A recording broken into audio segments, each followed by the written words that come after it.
Good morning, good morning. It's the Last Minute Laura show. Good morning, good morning. Hello, hi everybody, welcome back.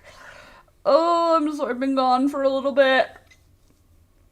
My life is as dramatic as ever. Good morning. Lovely to see you this morning. Welcome back. If you're new, hello, hi. I'm Laura. This is the Last Minute Laura Morning Show. We get together most of the time on Mondays, Wednesdays, and Fridays from 8 a.m. till around 10 a.m. Oh, just to hang out and chat and talk and plan and live life and whatnot. And I'm gonna do some knitting, I think, today because I found my knitting needles, my big ones, while I was cleaning, and that makes me want to do a little bit of knitting. I said new knitting project, but I haven't actually decided what I'm gonna do. I thought maybe you guys could help me with that. Good morning, and hit the like button. Yes, totally, Maggie, I agree. Definitely hit the like button when you come in. That would be great. I would really appreciate it. Good morning, AJ. Good morning, Rebecca. Hey there, Beauty. Hey, Mary Grace. Hey, Melanie. Good morning, Maggie. Hi, Alex. Hi, Cats. Frida, good morning. Birdie, good morning. Look at the group we've got today. Lipo, good morning as well. And Candace, good morning. Did I miss anyone? V and Claudia, good morning. Rue, good morning. Nice to see you this morning. So, as you can see from the title, things are crazy. Good morning, Joy. Good morning, Slinky. Things are crazy right now. So the heartbreak that happened yesterday. That was the big deal of last night. When I was making the title for the stream, setting the stream up, I had just had something very upsetting happen, and so I was feeling like sharing that with you last night. And then this morning, it turns out it was different than I thought. Still heartbreaking, but it was just slightly different. I'll explain. Basically, we lost a chicken last night. And for those of you that don't know, I have chickens. And I have 25 chickens, though now I have 21 chickens because we've been progressively bringing little groups of chickens over to my parents' house.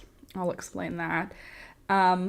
But last night, one of our factory farm chickens, which is they're about 2.5 years old now, and we got them for $5 at a factory farm resale of chickens, and they are my favorite. They're so friendly, and it's like heartbreaking that they were being sold for $5 for a soup because they're so friendly and they lay an egg every single day no matter what. But anyway, a bird that I believed to be my favorite of the three, Fern, she got caught in a stick, like trying to jump up on a perch in the coop, and she got her neck somehow caught in a stick in the perch, and she died. I found her when I went to go put the chickens away, so it must have just happened before I went outside, so I had like a full meltdown. I tried to revive her because she was warm when I found her. She wasn't stiff yet. Like, she had literally just died. Which for me, it was like, if I had gone out 5 minutes earlier and hung out with them while they were getting into the coop, would I have been there when she got caught and fixed it for her and she would have been okay. And so I have like big guilt about it because I was late to go put them away. Like, it was already dark and I was finishing something and I was like, it's fine, I'll be a few minutes. And then when I went out, there was one of my favorite chickens dead. And I tried to revive her. I did like CPR chest. Like, I don't know. I didn't know if she was dead. I couldn't see her breathing and I couldn't feel a heartbeat, but I don't know how fast or quiet a chicken's heartbeat is. So I was heartbroken. And Alex and I had our little moment with her, and then this morning, I went out and let the chickens out, and it turns out it was Rosie. I thought it was Fern because Fern's tail feathers, we have 3 of the same bird. They're white leghorns. They're skinny little birds that like they're missing feathers. They just look like rough little white chickens. They look like rough factory farm chickens. They don't look like pet chickens. They look like unloved, but really they just don't know how to groom themselves, so they always look rough and they just always look scraggly, and that's just what they look like. And it was dark and I thought it was Fern because Fern is our stupidest of chickens. She's just the stupidest chicken. What? I don't have anything for you right now. She's so I thought it was her because the tail feathers were short, but then this morning when I went and let them out, Fern's okay. So I was going over the 2 birds that are there, and it's Rosie who died last night. It wasn't Fern. And not that, like, I felt bad for feeling relieved because Fern is like my favorite of the 3. But obviously it's still heartbreaking.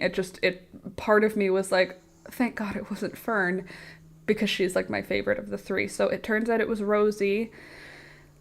So now we are left with Daisy and Fern. We had Rosie, Posy, Daisy, and Fern. We picked up 4 at the same time, like over a year ago. And Posy got taken away by a hawk last winter, and now Rosie died in literally a freak accident. Like, I don't even know how.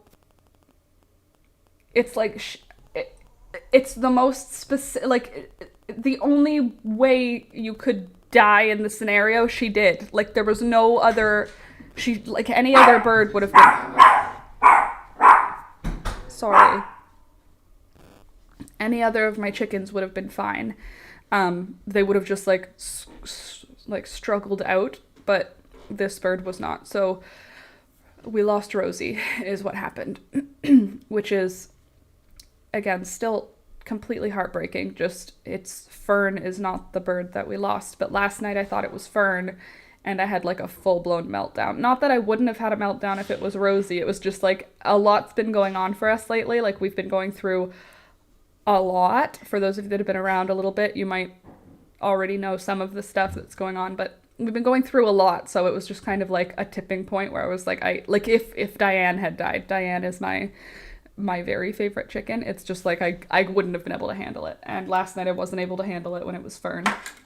So update, it was Rosie. Thank you guys for all of your kind words, because I I didn't get the same reaction from elsewhere when I was explaining it. It's more of I don't think that people that don't have chickens, I don't know what the thing is, but to me they're my pets, and they are also like working farm animals. Like, yeah, they lay eggs for us, and the boys we processed and have them in our freezer now, but like the girls are all named and they're my pets. So that was tough last night. The big changes part, thank you guys for all of your kind words. Thank you. I do appreciate it. Accidents happen, Laura. It's going to be okay. She's in the farmhouse in the sky. That's a nice way to put it. They're like your pets. You'll feel bad. Exactly. And I care for them. You know what I mean? Like, we feed them, we water them, we let them out in the garden, we take care of them. Thank you so much. Thank you very much. Appreciate it. Of course it's upsetting. They're family. Exactly, Candace. Which is also part of the heartbreak that Alex and I are going through separately. Morning, Alex, Candace says. Which is, and some of you may have already figured this out, but we rent where we live. We don't own this property. This property it's very expensive. And we rent. And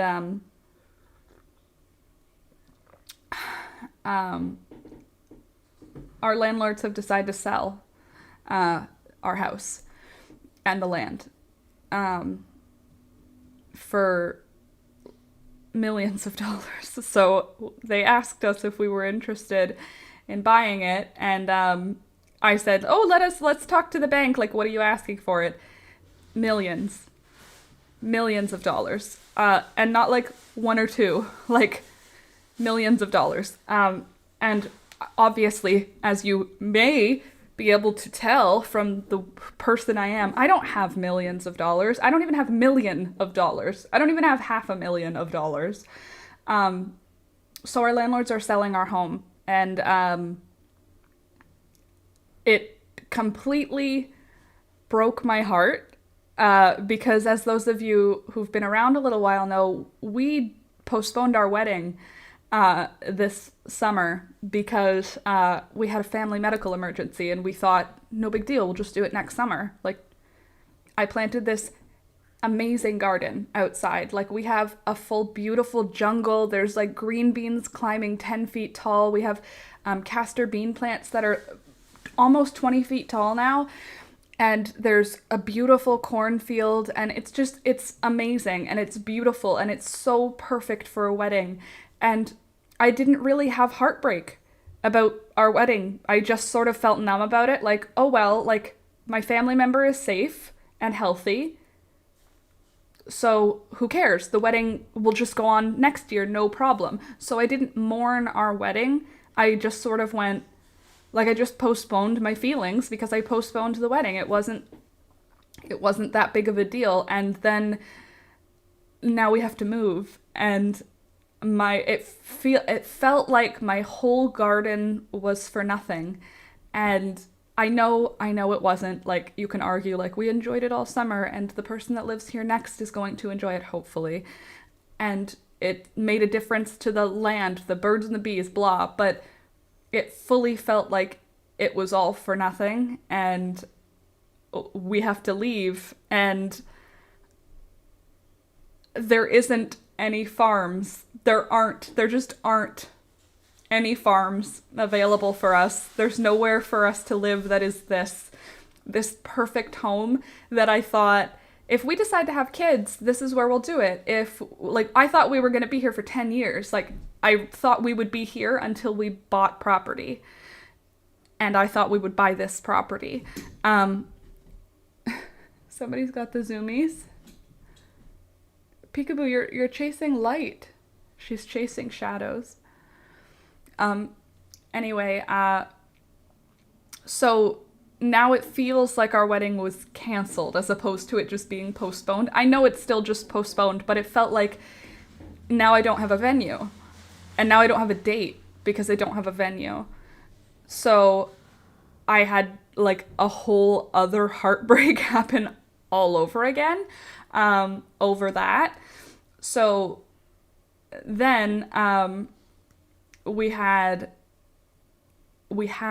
this whole issue of we can't live on a farm right now because there are no farms. There are no farms for us to rent, and the farms that are available for sale are in the millions, like millions. I don't know how to communicate that. I didn't think that millions of dollars would be how much it would cost to own a piece of land like this. I knew that it cost that when they sold it. Oh, it's roll up the rim again? Yep. Good to know. Thank you very much. But, so there was the heartbreak of the wedding, and then there was the heartbreak of having to move, and then there's the heartbreak of we can't find a farm, so I can't take my chickens with me. My pets that I like, it's like a curated group of pets. Like I purchased each of these hens in groups of 1 or 2 because I loved how they looked. Like I bought them from a million different farms because I loved how they looked. So I have this beautiful rainbow of chickens, and I can't take them with me. And my mom and dad have a farm, and they have a couple of chickens. So they said that they'll accept our hens, like happily they'll watch our hens. They can't take our roosters though, and we have 2 roosters. And my one rooster we've had since he was a baby, and I know that he is an older rooster in the grand scheme of things, and nobody will want him. Nobody will want him. So I don't know what we're going to do with him in the long term. In the short term, my parents will watch any of our pets that need somewhere to go. But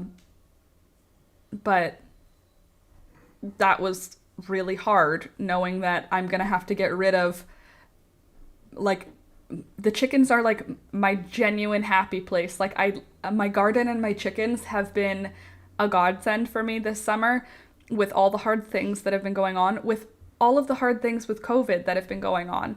The garden and my chickens have kept me healthy and sane because I've had somebody else to care for that I have to go outside to care for. And, like, obviously I have a dog and a cat, like, that's something, but chickens, you have to do, it's like you have more work to do, and it keeps you outside, and that's good for you. Thank you guys for all your kind words, by the way. I do appreciate it. I'm just trying to get all my thoughts out. How about a piece of your mom's farm? Their farm isn't subdivided, and you can't build. We live in an area that's, it's like on the green belt in Ontario, and you can't just build here. You can't just, like, build a cabin on any of the farms. The farms are not, they're like protected land. Like, you can't even build, you can't knock your house down and build. Like, this house can't be knocked down and rebuilt. I don't know why. I don't understand the rules, but you just can't. It's not available. And we're going to be staying with a family member for a little while we figure it out, because we haven't found somewhere yet. And we're going to be moving, it looks like we're going to be moving in November. So I've already had a lot of cries about this. So I do appreciate you guys. I know I may seem a little bit neutral about how I'm talking about it, but that's because I've had a whole bunch of therapy sessions since all of this has been going on, and I've been dealing with it and journaling and going to therapy, and but oh my god, are you serious? Like, it's like my older sister was like, it happens in threes, and you've got to be at, like, number 6 now, so you should be fine. Like, literally last night when I was telling her about our chicken dying, I was like, I don't have the emotional capacity for any more things. This is all I've got. The chicken dying that's the last thing I can take. Sorry, I can't take anything else right now. That's all I can take. So yeah, we have 1 more month here, which is so heartbreaking. I love this home, and I love this land, and I love our garden, and I love our chickens, and I love the wildlife, and I love living on the edge of a mountain. I love it here. I love all my plants. I don't know what I'm supposed to do with all of my craft stuff, because I've been living in a large house now for a couple of years. If you need new things for the move, I literally need less things, Rue. That's the thing that's freaking me out, is that I'm like, where am I supposed to put this type of decor? This is very specific to me having space enough to have it. Like, this is a sparrow's egg inside of a hummingbird's nest, and a chicken egg inside of a robin's nest. And my preserves, my terrariums, my fabric. I honestly don't know what we're gonna do. I don't know what's gonna happen, and that is really scary. So, I mean, stay. I'd love for you to stay and walk through it with me, because it's going to be a tough walk. It's already a tough walk. We've barely started walking through it, and it's already a lot. I'm sending out feelers through Ola and his very global company. Oh, Frida, you're a sweet lady. Where my parents land in the Swedish forest. Oh god. I'll just send a shipping container full of all of my stuff. I'll go in it. Fingers crossed you'll find somewhere soon. Well, the great thing is we have a really good supportive family network right now, and everybody is on our team, and it's like, I know in my brain that everything is gonna be okay. But in my heart, I don't know that at all. And in my stomach, I don't know that at all. But in my brain, I know. I've already written lists. I've already. You would have liked the lake room. Jeez. I'm so sorry. Where are you looking? We stopped looking because I'm so overwhelmed with the idea of moving that I can't think of moving twice very quickly, and we are going to be staying with a family member for a little while we figure it out. Honestly, I grew so much food that is all preserved and like squash. I don't know where I'm going to put it. I'm very sorry this is all happening to you. You know I love that place. I know you love that place. I do, Lori. Thank you. I appreciate that. I love this place so much. Like, oh my God, I thought I was gonna have my kids here. Like, I thought this was like our long-term place. So I haven't worked through all of my feelings. As you can tell, I'm not crying right now because I don't have it in me right now. I don't have the emotional capacity to get through all of this right now. So, my therapist, Peekaboo, my therapist said when I was talking to her about it, like, sounds like you're in shock because you're just talking about it without feeling any of it. And I was like, yeah, I mean, I'm not feeling any of it right now. Last night I had a meltdown where I just like bawled my eyes out over a dead chicken, which may seem strange considering I actively brought 12 chickens to a butcher to have them turned into food. But my pet chicken died and I had a full-blown meltdown. My therapist, Peekaboo, I know, well, she's in the doorway between two rooms where she's making shadows as she walks, and then she catches her shadows, like she gets excited by her own shadow and then tries to attack it, but then the shadow moves, so then she's like rolling around. You need to have some meltdowns. Well, Frida, honestly, I would like to feel through all my feelings because I'm a very big crier and feeler, but I'm not there right now for some reason. My brain has tried to protect me and it has locked my feelings away, which part of me appreciates, and the other part is like, this is going to come up at such an inconvenient time. So the things that we've had happen this summer that are like, what the F? Why is this happening? I had family excommunicate me because of vaccine-related drama. I'm fully vaccinated, and I strongly believe that if you are medically able, you should, and that there was no fight. I just am no longer part of someone that I care about's life because of the way that I went through this. So that, and then our wedding got canceled, postponed. A family member went through like a serious health issue that was very scary for everybody involved. We're losing our home. I'm losing my pets. My pet died.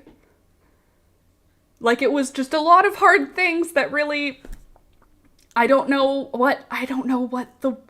why, like, why? Oh my God, why? So, there's no point in asking why. Why not? Really? You know what I mean? Like, why not me? It's gonna happen to somebody. It's happening to a lot of people. I just didn't need all of it to happen in like a 3-month period of time. That's a bit much. So right now I'm going through it with sarcasm and with dark humor, and by picking flowers and stringing them up on strings, and by dyeing fabric, and by playing with my birds and playing in my garden and collecting seeds. Honestly, I think I have more seeds than what I started with. Look at all these seeds. Each one of these packs is a different type of plant. So Yeah, I know that this year and last year has been hard for everyone in the world. Like, we're dealing with a global pandemic that is breaking up families and killing lots of people, and it's making everybody's mental health questionable at best. But I feel like for some reason the world just decided to punch me in the gut. And maybe there's a learning opportunity that I haven't figured out quite yet. I'm really glad we don't have kids right now. I mean, like, that could have happened, and I can't even imagine if we had like a 3-year-old and all this was happening. I don't know how I would function. My therapist has been very wonderful. Alex's and my therapist has been very wonderful, which is 2 separate people. Yes, harvest literally everything from the garden. Go forage for the stuff in the woods. You might even be able to dig up some plants. Melanie, that's literally what I'm going to do. I am going to dig up plants. And I planted so many perennials here. I planted an elderflower tree. I planted a corkscrew willow. I planted an absolute crap ton of hostas. I've transplanted so many plants, like, from around the property. I've made this place so nice for whoever lives here next, who I thought was going to be me. So, it'll be beautiful, and next year the flowers that will reseed are going to be amazing, and I've been dropping seeds everywhere. As soon as I knew we weren't staying here, I started spreading seeds everywhere because I figure somebody's going to come here and they're not going to know the garden. So probably for the first year, they're just going to watch it like how we did. And I'm hoping that all of the seeds that I'm spreading everywhere is just going to create like a insane amount of wildflower vibes. That's what I'm hoping. I'm hoping that whoever comes here next is someone who wants to be here and not just someone who's buying the property to invest in property, you know? Maybe some doors are going to open for you that the universe has in store. Birdie, that's what I'm hoping. Really and truly, I'm holding on to the idea that this is a really big challenge, but it doesn't have to be a punishment. It can be a challenge without being a punishment. The world is not necessarily punishing me for anything. Although sometimes, honestly, it feels like that. Like, seriously, why is this happening? But challenges will create opportunities. It's going to make me work harder, right?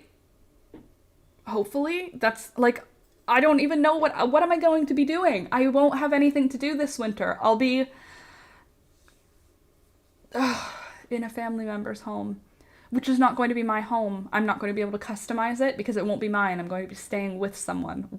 I say I, but you know I mean Alex and Thunder and Peekaboo and I. Maybe you'll find something permanent. Frida, maybe this is the challenge that will lead to us having our own property. Maybe we will move to Nova Scotia. Like, Alex and I talked about this. Maybe the next place will be more affordable and you can have a nest egg. Well, Rebecca, that's part of the reason that we're going to stay with a family member, is that we can just save up a ton of money to be able to buy, because this place, not that we ever would have been able to buy it. Like, truly, it's they're selling it for millions of dollars. Millions! Multiple millions, not 2 million, like multiple millions of dollars is how much this is going to go for sale for. So we weren't going to be able to afford it. It's not like I can say like, oh, if we managed our money better, we would have been able to afford this. It never would have happened for us. Millions of dollars was never going to be the way that we went about buying a piece of property like this.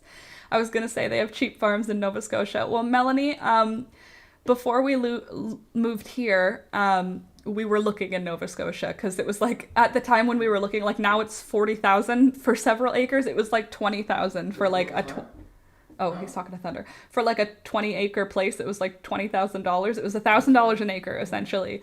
And you got me out. Out. He wants my bagel. Oh.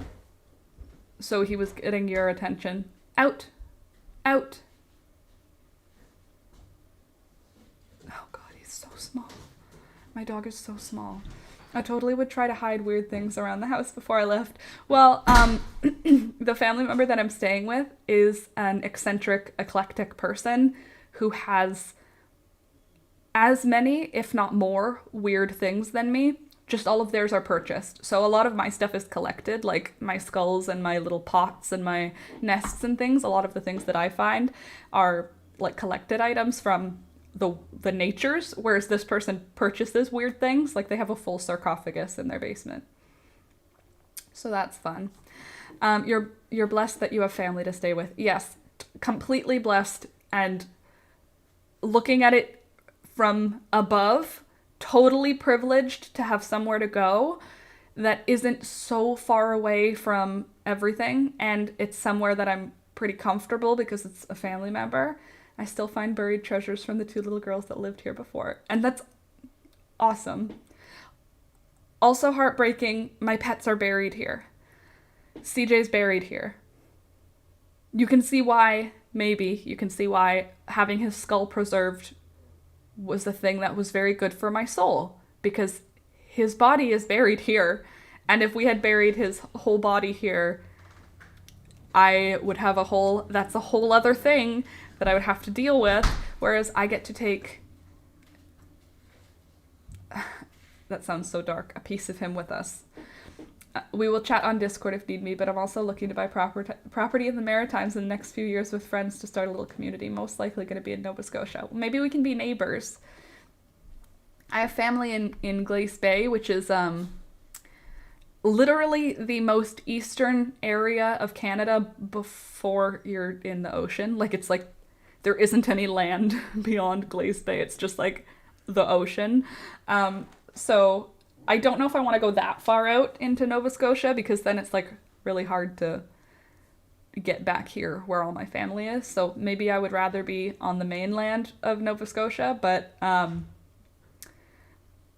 Alex and I considered that. Like, we really considered it. Like, we had the money and we were pursuing properties at one point,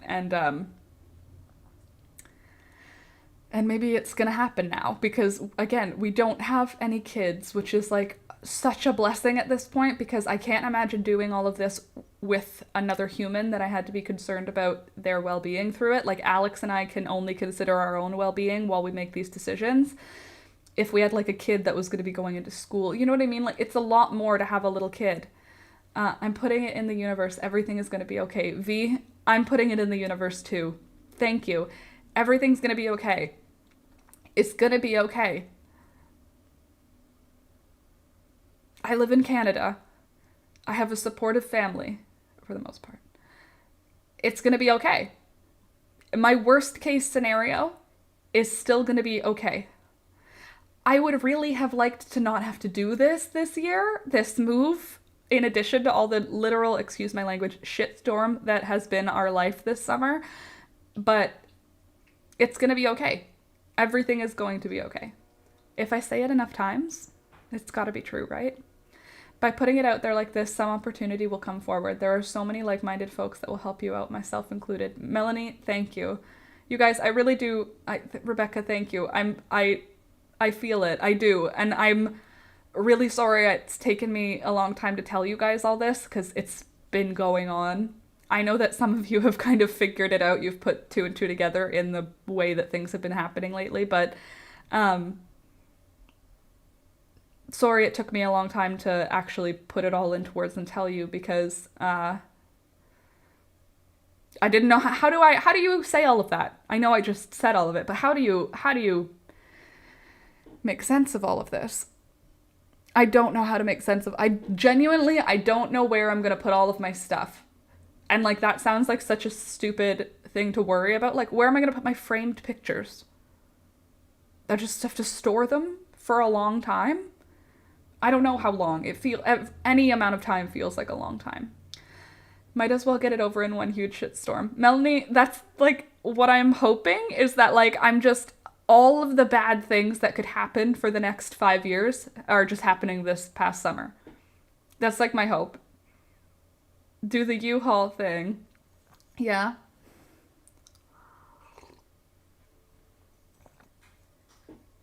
Just till you get the farm. Yeah, well, Alex and I talked about van life also, and I was like, I don't think I can be a van life person anymore. I think when I was like 22, we could have done van life and or school bus life. You know what I mean? Like upcycle a large piece of like vehicle and lived in it. I don't think that I have that capacity anymore. Like I literally look at how much space just my seeds take up. This is just seeds. These two boxes are just seeds. I'm not getting rid of my nests. Okay, maybe I'll get rid of the robin's egg nest because I know I'll find another robin's nest. They make them every year. But I'm not getting rid of my hummingbird nest. That is the cutest thing in the whole world. Are you kidding me? I'm not getting rid of any of my skulls or rocks, which is literally, I'm imagining collecting all the rocks from the windows. Like, all of my windowsills are lined with beautiful rocks that I've found in places. Genuinely, in this house, there's probably enough beautiful rocks to fill a Rubbermaid tote. What am I going to do with a Rubbermaid tote full of rocks? Are you crazy? Like, literally, once I pack this house up, it's gonna be like, oh, a crazy person lives here. Because it's all going to be such random stuff packed into, I don't even want to see it in boxes. It's meant to be displayed. My whole life is meant to be on display around me. That's, you know. I also have lots of stuff, but I want to be less of a hoarder by limiting my space. I mean, I don't want to be less of a hoarder. I love the amount of hoard that I have. My hoard is my comfort. Having all of my beautiful things displayed, put them in your mom's garden. That's actually a good idea. My grandpa has a front lawn that is not in use anymore because he doesn't have a dog and he's like an older gentleman, so he doesn't do very much lawn things. But he has this hedged front lawn, and I spoke to him about all of the perennials that I've planted here, and he said, "We'll just put them here. Just plant them here until you need them like moved." So my plan is to actually like build my grandpa a garden with all of my beautiful perennials, because I don't want to part with them because I'm a psycho and I can't get rid of anything. So the rocks could go there as well. But check Marie Kondo method and get rid of all the stuff you don't want or need. Well, I'm going to do that with a lot of my I'm looking at my desk and being like, what stuff here don't I need? Like my crochet hook sets that have all the teeny ones that I don't ever use. I guess I don't need those.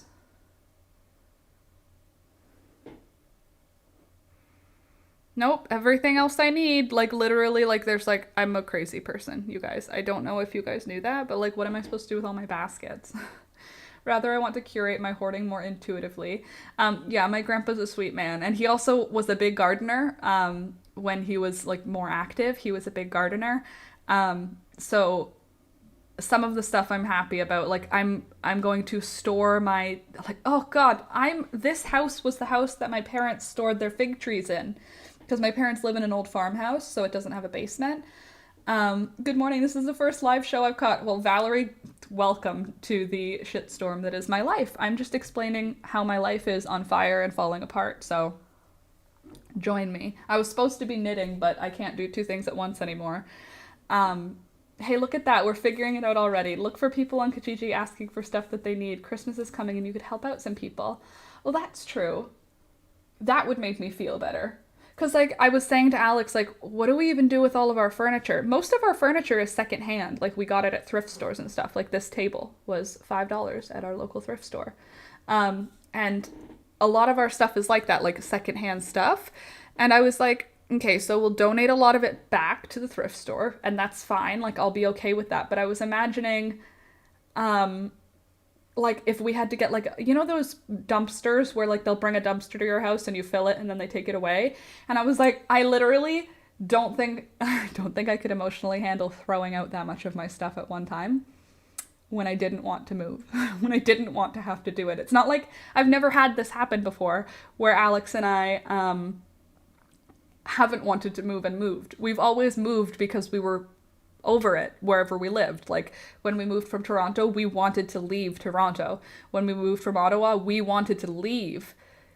I don't know what I'm supposed, like, what am I don't want to leave, so I don't want to get rid of anything. It's not like I'm like, oh, I'm so excited to start this new chapter. It's like I'm dreading starting this new chapter. I know the new chapter is going to be great, and I know that this is like probably a really entertaining chapter of my life. Like if you were reading a novel, this would be like a really exciting and interesting chapter to go through. It's just not interesting or exciting to go through, like to actually be going through it. Like when I write it down, I'm like, oh my God, it's a lot of stuff. It doesn't even seem legit. That seems like too much stuff all at once. That seems like drama. But then I'm actually going through, like, it's actually happening. It's definitely different when you're forced. Well, our landlord said that we could stick around longer because they don't think they're going to be selling it to someone who wants to move in right away. Like, that's not, like, this house is not ready for a family. Like it's a family home and it's not ready for a family. There's a lot of like repairs that would need to be done for it to be functioning for like a family of 5 type thing. But as soon as we found out they were selling, I was like, I don't even want to be here now because I don't feel safe here anymore. I don't feel like this is my home, you know? Sorry, things are rough right now. Thanks, Valerie. And yeah, they are rough. They're really confusing. It's like I don't have any the genuine like sentiment is I don't have the emotional capacity to feel how crazy everything is right now. I understand.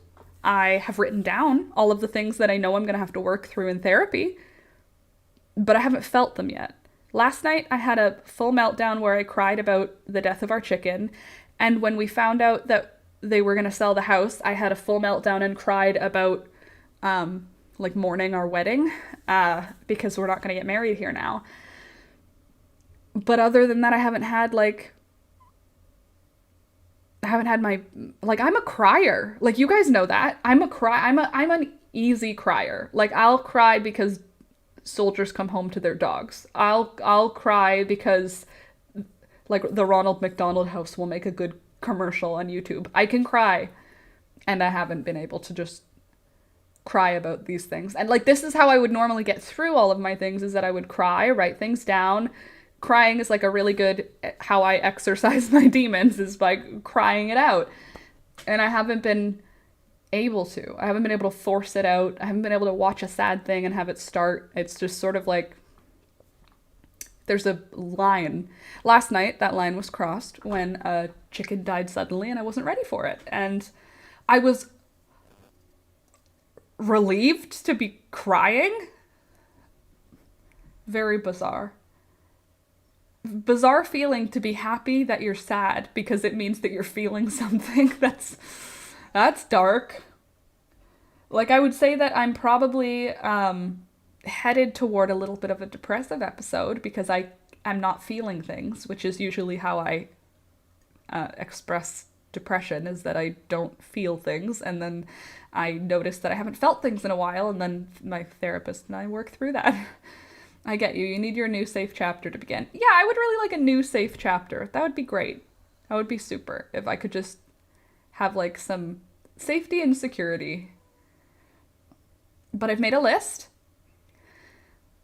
And I have a long list. Like, I have to cancel the electric bill in my name. And I have to pack. Like, I have a list, a big list that has everything in it. And I'm bit by bit cross them down. I really hope you find that safety soon. Thank you, Rue. I appreciate that. I hope so too. My childhood home was foreclosed on when we still lived there and we were forced to move. It's devastating. It is. Rebecca, it's like a bit much. I don't know. It's all a bit much.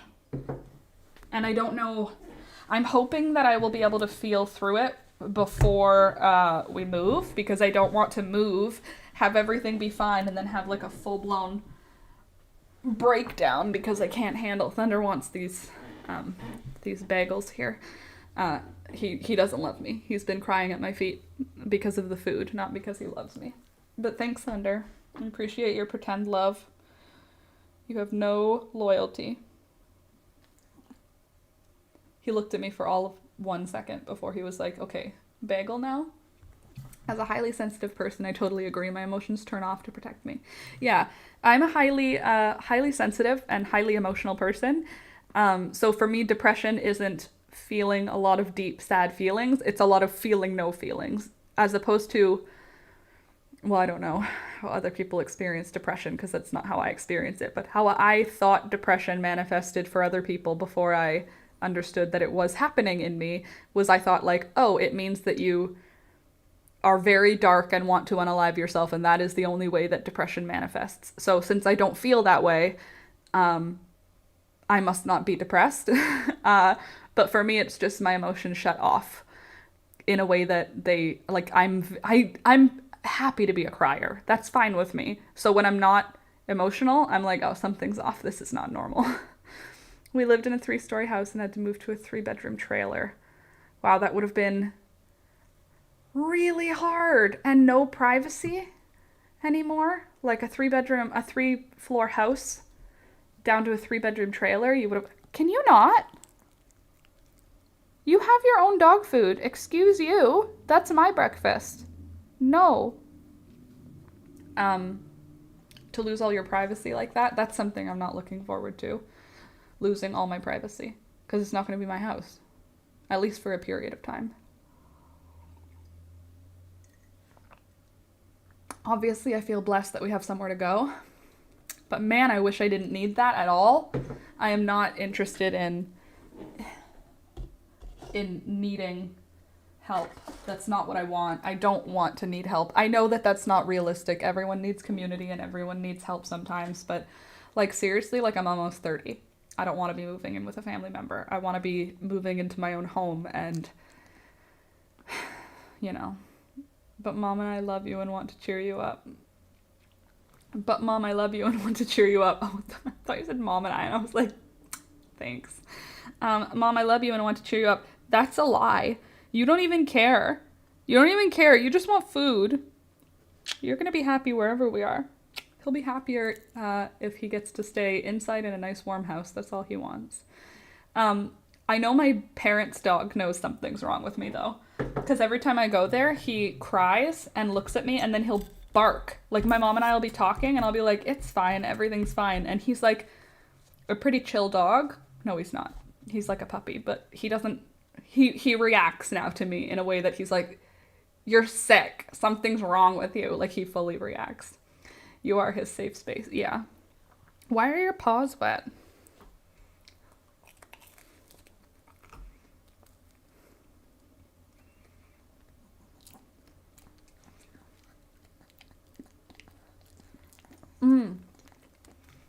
I do have some good news. Not good news, just I have some news that isn't bad news.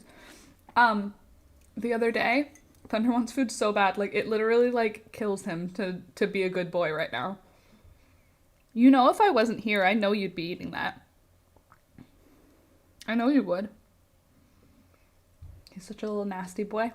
But the other day, I made chicken from our own chicken, and there was a chicken neck, and I don't know what to do with the chicken neck except for make it into chicken broth or like to cook it into a broth, because the meat is hard to get off when it's cooked. It's hard to get off if it's raw. It's just chicken neck is not something that's part of my repertoire of cooking. And I gave Thunder a raw full chicken neck. It took him like 2.5 hours to eat. He ate the whole thing. He crunched through all of the, I don't know, neck bones. It was raw, so he wasn't at risk of having splintered bones. Don't give your dog cooked chicken bones because they splinter like wood and they can cut their esophagus. But raw chicken bones break up just fine, especially the neck ones. And he ate a full chicken. That's all he ate that day. He ate a full chicken neck. And he loved it. And it cleaned his teeth so well. Like, I haven't been brushing his teeth nearly as much as I should be. And his back teeth are white again. Like it got rid of all the plaque on the back of his teeth. His back teeth, like where you can't scratch the plaque off if there's plaque. You can only use you need like a dentist to do it as opposed to the toothbrush. And the chicken neck got rid of all of it. Like his teeth look brand new. and he loved it. And it took him like hours to finish. That was good, huh? Yeah, I'm gonna do that again. That's how I'm gonna clean your teeth now, is give you a chicken nug every once in a while. Getting coffee, listening. Good morning, I overslept. Good morning, Elsie. Nice to see you this morning.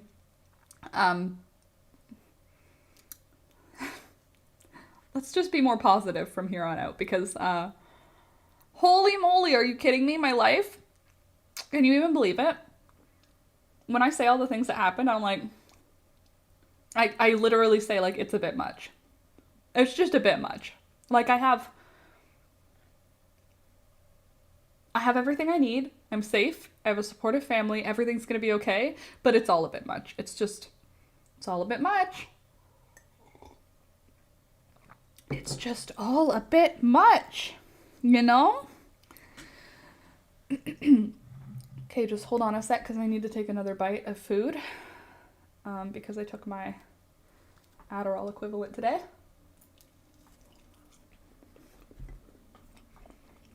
Because I have stuff to do. A lot of stuff to do. Oh, also my sister's getting married this weekend.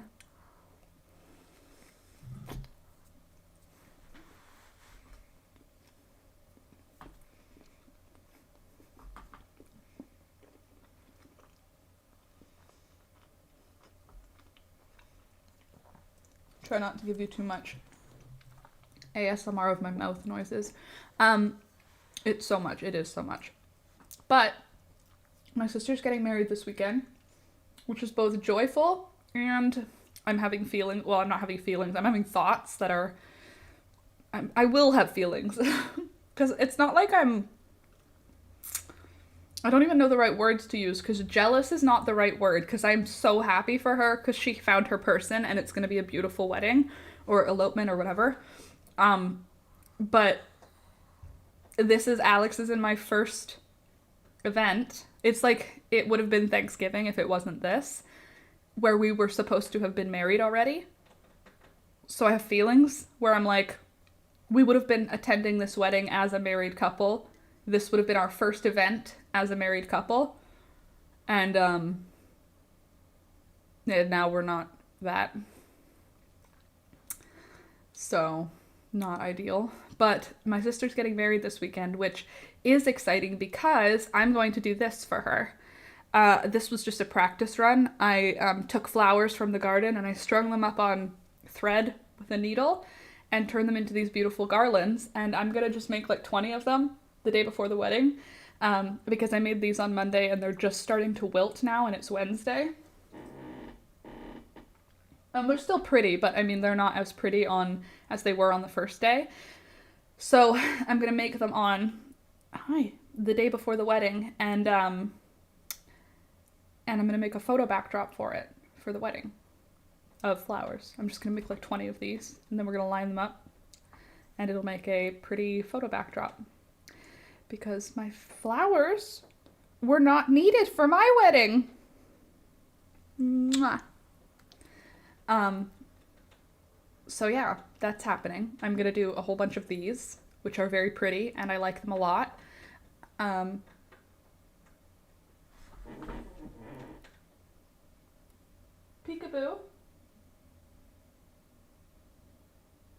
Is that you? I hear like noise. Of course, when I try to listen for it, it stops. Anyway, so that's something I'm going to do for my sister's wedding. Oh, also I have more good news. Well, it's not good news again. It's just, is there any way you could preserve some of them with resin? Like I've dried a lot of them. So like back here, I have jars of dried Coreopsis, Cosmos, and marigolds and calendula in jars, dried. I honestly don't want to hold you anymore because of you staring at me and breathing into my nose. You still have a stinky breath. You stinky boy. So, yes, I could preserve them, but I think what I'm more happy that I did is I collected the seeds. Like, I had like 14 different varieties of marigolds this year. So, also, I don't want to create any more things, Melanie. Like, I'm in this point where I'm like, okay, I harvested all the rest of my green beans and I preserved all the rest of my green beans and I'm like sun drying my tomatoes, dehydrating, let's be honest, my tomatoes, and I'm pickling my nasturtium seeds, and I'm doing all this preserving, and I'm like, but what am I gonna do with it? Put it in a box, store it, or am I gonna bring it to the place where we're living and try and eat lots of jars of things in a small space? Like I have like 40 butternut squashes. What am I gonna do with 40 butternut squashes? There's probably more than 40 actually. Probably there's between 40 and 60 butternut squashes in my chicken feed room, which not gonna need that because I'm not gonna be able to have chickens because we're moving into the city. But excuse you, I don't want to give you, fine, just a little bit more, but then you have to leave. Here, hold on to it. Go eat it somewhere over there. Give them as Christmas gifts. Honestly, yeah, a lot of these preserves are probably going to be Christmas gifts. I actually made my sister, she doesn't watch this, so I can talk about it. I made my sister a wedding tea yesterday. So I've picked a bunch of zinnias. Did you know zinnias are edible? I don't know if they'll take preserves. The squash, totally. The squash should be fine because it's like a preserve. It's like a vegetable that's, right? The squash would probably be fine at a food bank. So yeah, that's a good idea. But the preserves, Christmas gifts, I don't think you could just donate preserves because they don't know if you're going to give people botulism, and I get that. I wouldn't really want to get botulism from like a donated food item. Not that I'm going to give people botulism, it's just that you can't be sure that someone canned properly when you just see a can of something, right? Anyway, though, I picked calendula, marigolds, zinnias, chamomile, mint, catnip, some lemon thyme. What else did I pick? I just picked a bunch of the flowers that are edible and a bunch of the different varieties of mint. Oh, raspberry leaves. And there's other stuff in here. A bunch of different edible flowers that are beautiful and also good vibes. And this is what the tea turned out like. Isn't it pretty? Did you know marigolds are edible? Did you know zinnias are edible? I didn't know either of those things. So this is just not version 1. It's day 1. I still need to fill the jar. So today I'm going to collect the rest of the things for it. But I made my sister wedding tea. So it'll be good calming tea. So it's going to have like calendula and mint, or calendula, chamomile, and mint are like the main things in it. I don't know why my nose is running now. It's like instead of crying, they'd be grateful to have any veggies. I think that's true. I've been working through our freezer food because, no, I don't want to hold you right now. Go lie down. Go lie down. Go lie down. He goes this way. Because we're not going to move freezer food. And I know we have a whole month to go through it, but like in my head, I'm like, if we at least start actively getting through it now. Like I've been making smoothies because we just have so much frozen fruit in the freezer because I like having frozen fruit in the freezer, but I'm not moving a freezer full of food. So I'm trying to cook the stuff that's in the freezer, and we have a whole bunch of pie shells. So thank you. I was going to say pie tray. I had no idea zinnias were edible. Neither did I. To be honest though, I should probably Google it. It's just 2 different YouTube channels that I like that are homestead YouTube channels, one of which is like off-grid living homestead, and the other ones are like Alaska. So they're pretty like out there homestead folks, as opposed to like the ones that have like community. These are more like the isolated type of homesteader. And both of them did preserves with, one did tea, where they just dried a whole bunch of calendula and zinnias and cosmos to add to tea. And I knew cosmos and calendula are edible because like in other cultures, cosmos and calendula and marigolds are added to things for color, like rice. But I didn't know zinnias were added to that. So that's awesome because they make such a pretty little pink addition to a tea. Like, other than rose petals, what do you get pink in a tea from? So also, do you see all my blue bachelor's buttons? Don't they add such a nice color into this? I like them a lot. But anyway, I should probably double check that zinnias are edible, like do research on it. Research, Google it. Like, Googling it is not research, friends. Just saying. Judgment. I should do some more Googling to see if there's more information on zinnias. But yeah, two channels that I don't know that respect is the right word. Two channels that I usually like the recipes that they put had zinnias in their recent videos. One was for tea and one was for a preserve. But anyway, yeah, so I'm going to be preserving as much as I can. I'm going to be dehydrating. No, enough. Go lie down. Thunder. You never do this while I'm not streaming. It's very rude. You're so small. Why are you so small? Why are you so cute? Don't look at me like that. I give you everything. I love you so much though. Go lie down. Go lie down. Go. Don't you cry. Go lie down. Go. Go on. He wants bagels so much. The bachelor's buttons do add a lot. I think they're beautiful. I think so too. I think the little splash of blue makes it more exciting. We seem to have a Nova Scotia contact. We are at least asking if he knows of anything or anyone. Frida, that's very kind of you. Thank you. Nova Scotia is a great spot though.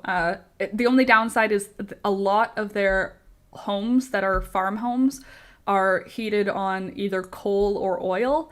And so, I mean, if you're buying a house for $40,000, you can upgrade it to like propane for a lot cheaper, but for not a lot cheaper. For it makes more sense than here. Like you're gonna buy a $5 million home and then have to also update it to propane. Greetings, family. I'm late, Laura. You can check our Rain Country channel. She has a lot of information on teas and dehydration. Lucky, thank you. I'll write that down because I'm going to want to have a lot of tea this winter preserved because I can't, like, last winter I could just go out into the forest and collect. I'm in Ontario, Slinky, so it's like an 18-hour drive to Nova Scotia from Alex. Yeah. Was it 18 hours? I feel like 18 is the number in my head. Yeah, was it 18? Can you also call Thunder because he's harassing me? Yeah, I know, but like I'm busy. And he makes me feel guilty and I don't have anything for him. But he wants my bagels.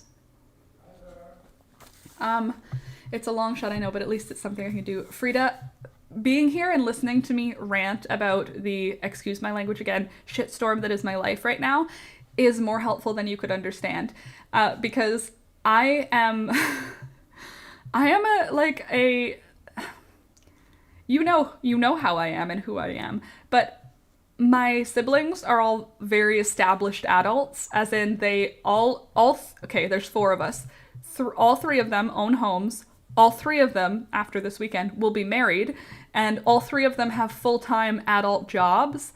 I am now with none of those things. So I feel fairly isolated in my immediate circle, because I just don't I don't feel that I can complain properly to people who are my immediate family because they know me differently. They know me differently. I don't know how to explain it. Like I'm different than my family. This is not how my family decorates. This is not how my family keeps their home. This is just, I'm not that way. And so it seems like when I'm explaining, like, I'm heartbroken that my chicken died, my sisters don't necessarily understand because they would never keep chickens. So for them, they're like, It's like if I had a snake and it died, they just wouldn't understand that it's sad to me because it's a snake. Why would you have a snake in your house? Same idea. Like they're just not, they're, all the other three are like city people who own houses, who are married, who have full-time career jobs. Like my sister is a teacher, my other sister is a government worker, my brother is, like, they all have career jobs that they'll have until they retire, the same job. So it's not relatable because they're like, well, why don't you use this opportunity to buy a house? And I'm like, I don't want a house in the city. I want to live on a farm with chickens. Like, this is the life I want to live. Like, they don't understand how heartbreaking it is because they're like, well, now you have the opportunity to do something else. And I'm like, but this is the way I like living. I like living this way. Like, I know it's hard to understand. This is the way that I'm happy, though. Okay, now I'm going nuts. This is 135 acres for 1.1 million. If this was 1.1 million, Alex and I would probably like pull together. Like, we would probably like ask family to help. Like, we would probably try to make it work. If this place was 1.1 million, I don't have 1.1 million, but I would try to convince a bank that it's worth it to give me that money. It's just not even close. Imagine this for Alex. If this place was $1 million, do you think we'd buy it? We could, yeah. I think we would. Well, I don't think we'd buy it. I think a bank would buy it, and then they would let us pay them for 25 years, but you know what I mean. 67 for 1.3. Oh, now I'm going to Melanie, my crisis. Sorry, I need to write down that channel. Sorry, 1 second. Rain Country Channel. Rain Country Channel. Does anyone else have any other recommendations for channels that talk about like bushcraft or tea?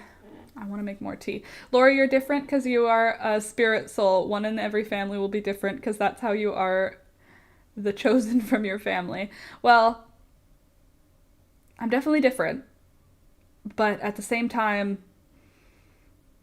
yeah, I don't know. I'm a hopeful, weird, hopeless romantic.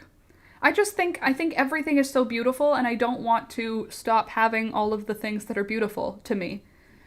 And I know that I'll find beauty wherever we go. Like, I know if we had to move back into, oh my God, I had like this whole like conniption where I was like, we're gonna live in a basement apartment in the city again. I can't do that. I can't live in a basement apartment in the city again. I can't live in the city again. And Alex was like, it's gonna be okay. We don't have to live in the city. And I'm like, we're gonna have to live in a 1-bedroom apartment in the city, and I don't know how to deal with it.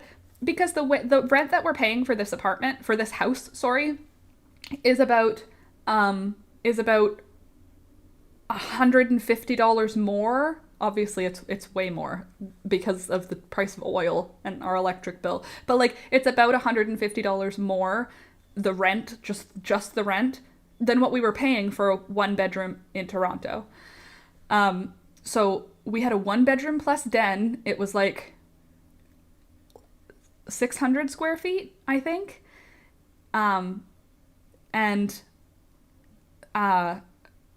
It cost us $2,100, I think, for rent there. And it's like $2,300 here. And this is a whole house. So like, moving back into the city would only save us $100. Like, it's not even like we're gonna save money by downsizing, which is like not okay with my soul. If I have to move, it would be to save a huge amount of money, which is why we're going to stay with a family member for a little bit, because then I can save a huge amount of money. Frida, how have you been? How has everyone been? Great. Laura's having a shitstorm. I'm okay. How are you? Yes, Laura, my life is on fire. But are you really surprised? You know what I mean? Like, what am I going to do?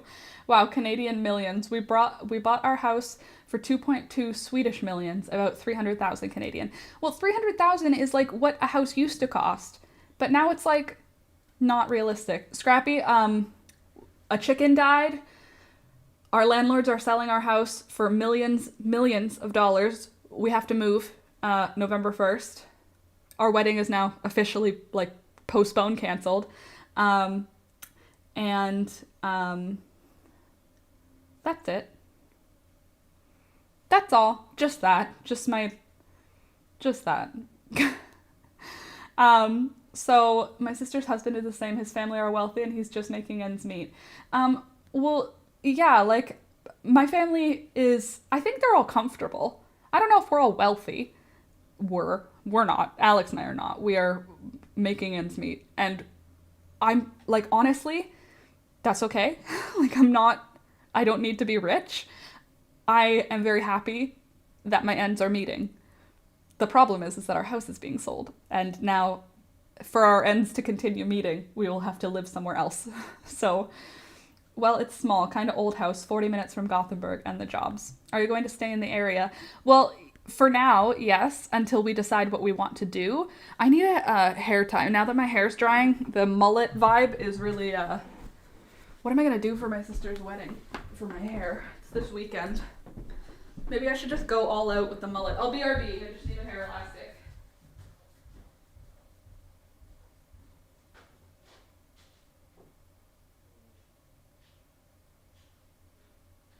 Ow.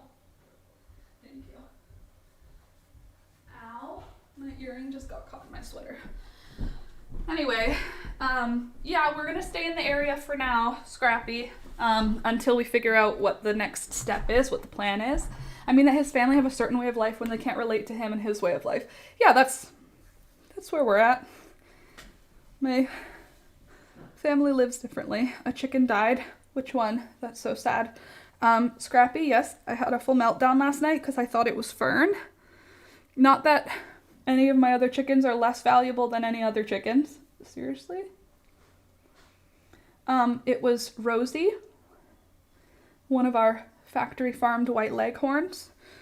She, while trying to get up to roost, got her head caught between two branches and I can only imagine suffocated. Like I don't know how to say without sounding dramatic, but it looked like she hanged, and I had to disconnect her from a branch, and it was very upsetting because I was just going to put the chickens away. They were all ready for bed. And yeah, I had a full little freak out last night. It wasn't a freak out. I just bawled for like a while. But I thought it was Fern. And again, not that any one chicken's life is more important than any other chicken's life, but kind of they are. Like, I know that's so rude because I love all my pets.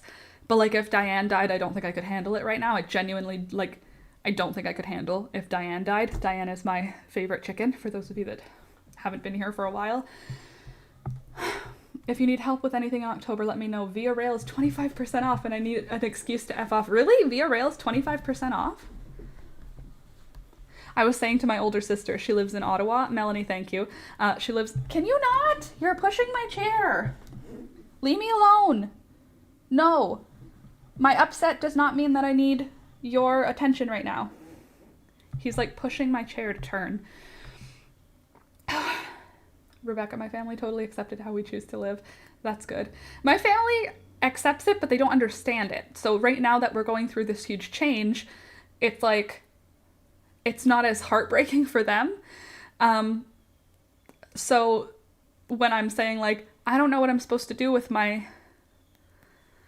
all of my shit. I have so much stuff, you guys. You don't understand. Like, I just collect beautiful things, and I have so many beautiful things, and like, it's not that I am sad to part with them. It's that I want them to be displayed in my life. That's how I like my things, is to have them out. Like, this is how I like to decorate because I like to look at my stuff.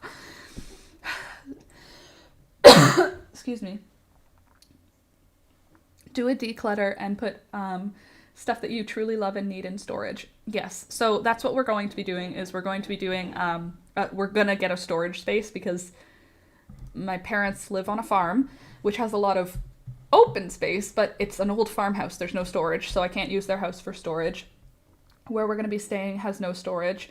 So we're going to be purchasing a storage space for like, probably it's going to be like $200 to $400 for a month, I think, around here. Like for a, one of those like air conditioned security storage rooms. Obviously, like we don't really need the security because the stuff that I think is valuable is no one's going to break into it and steal. Unless they were me. Can you imagine breaking into my storage locker? You'd be like, what does this person even think is valuable? There is no valuable things in here. To me, though. Just rent a unit. Yeah, that's what I mean. We're going to rent a storage unit for all of our stuff that isn't going to go bad and isn't stuff that I'm willing to part with. But all of my preserves, my herbs are going to come with us. My teas are going to come with us. My seeds are going to come with us because I don't feel comfortable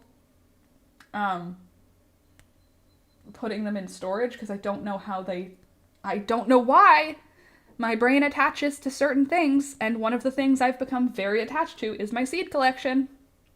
So here we are. But if any of you need seeds for any kind of marigold, I have all of them. Frida, they don't know what's in the locker when they break in. I know, but I mean, like, can you imagine being like, gold, money, valuables, and then breaking in and being like, there's jars full of flowers here. Thunder, no! What don't you understand? You don't understand anything. Your brain is so small. It's not your fault. It's not your fault. Normally what you're doing works. I'm sorry, I'm doing a few things at once. Did you say you have a place to move into already? Yes, so we have a place to move into, like an in-between, basically. I always think about how disappointed the storage wars people would be if they bought my unit, right? Like, there's like birds. You know what, though? If an anthropologist or a museum curator broke into mine, they might find value because they'd be like, look at these pots. Maybe they're from a long time ago, That's good. At least you have a place to go. They're staying with me. Lebo, the cat and the dog are going to come with us. I say me. Whenever I say me, I mean Alex and me. Like, so you guys know, Alex is obviously coming wherever I go because we are one unit. I'm talking to you guys as you and me. So yes, the dog and the cat will be coming. Those are so fun, but sometimes so very tragic, right? Like when they're like, oh, these are just photographs and they're like not worth anything. And I'm like, that's somebody's whole history that you've just said isn't worth anything. Very different from all my family to the point we barely talk anymore. Dan, I'm sorry that you barely talk anymore. It's really hard losing communication with a close family member. I experienced that this summer and still don't understand really what happened, but something happened where now it is not great to lose communication with someone. No, trust me, I get it. My cat Shadow's my favorite pet. I love all my fur babies, but that boy is just beyond special. Well, that's my Diane. She is my special chicken, followed by Fern. It's Diane and then Fern, and I thought Fern died last night. So it was dark, and I have 3 of the same type of chicken, and they're all shady looking right now, so they're hard to tell apart, unless you're in the daylight. Like, I can tell them apart when I'm looking at them, but it was dark, and I had like a whole meltdown being like, what am I gonna do? My favorite chicken. It's like, oh, like I can't handle that. And then this morning it turned out it was Rosie. We currently still have Daisy and Fern. But anyway, oh my God, where are the chickens going? Yeah, Scrappy. I have to get rid of all of my chickens. They're going to my parents.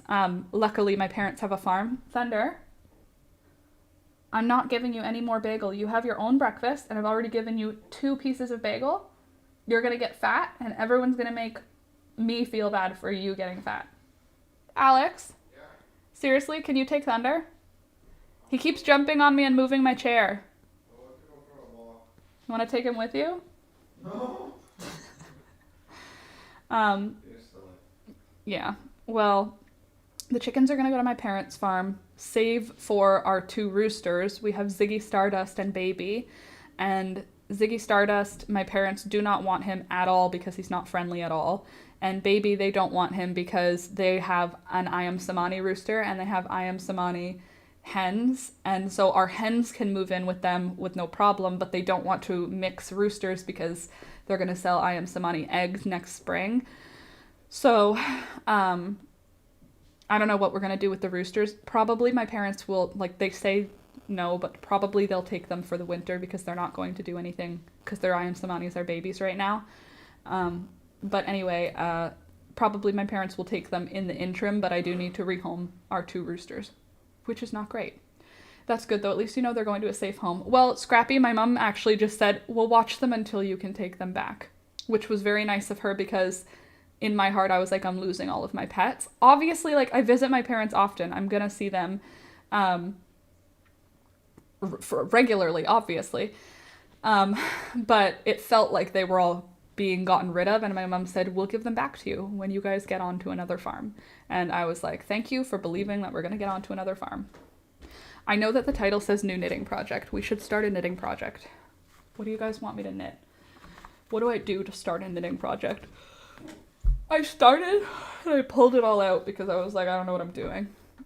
Laura, I would love some of your seeds, but I'm in Jamaica. I think things will work out for you. Just don't worry about it. I can feel it.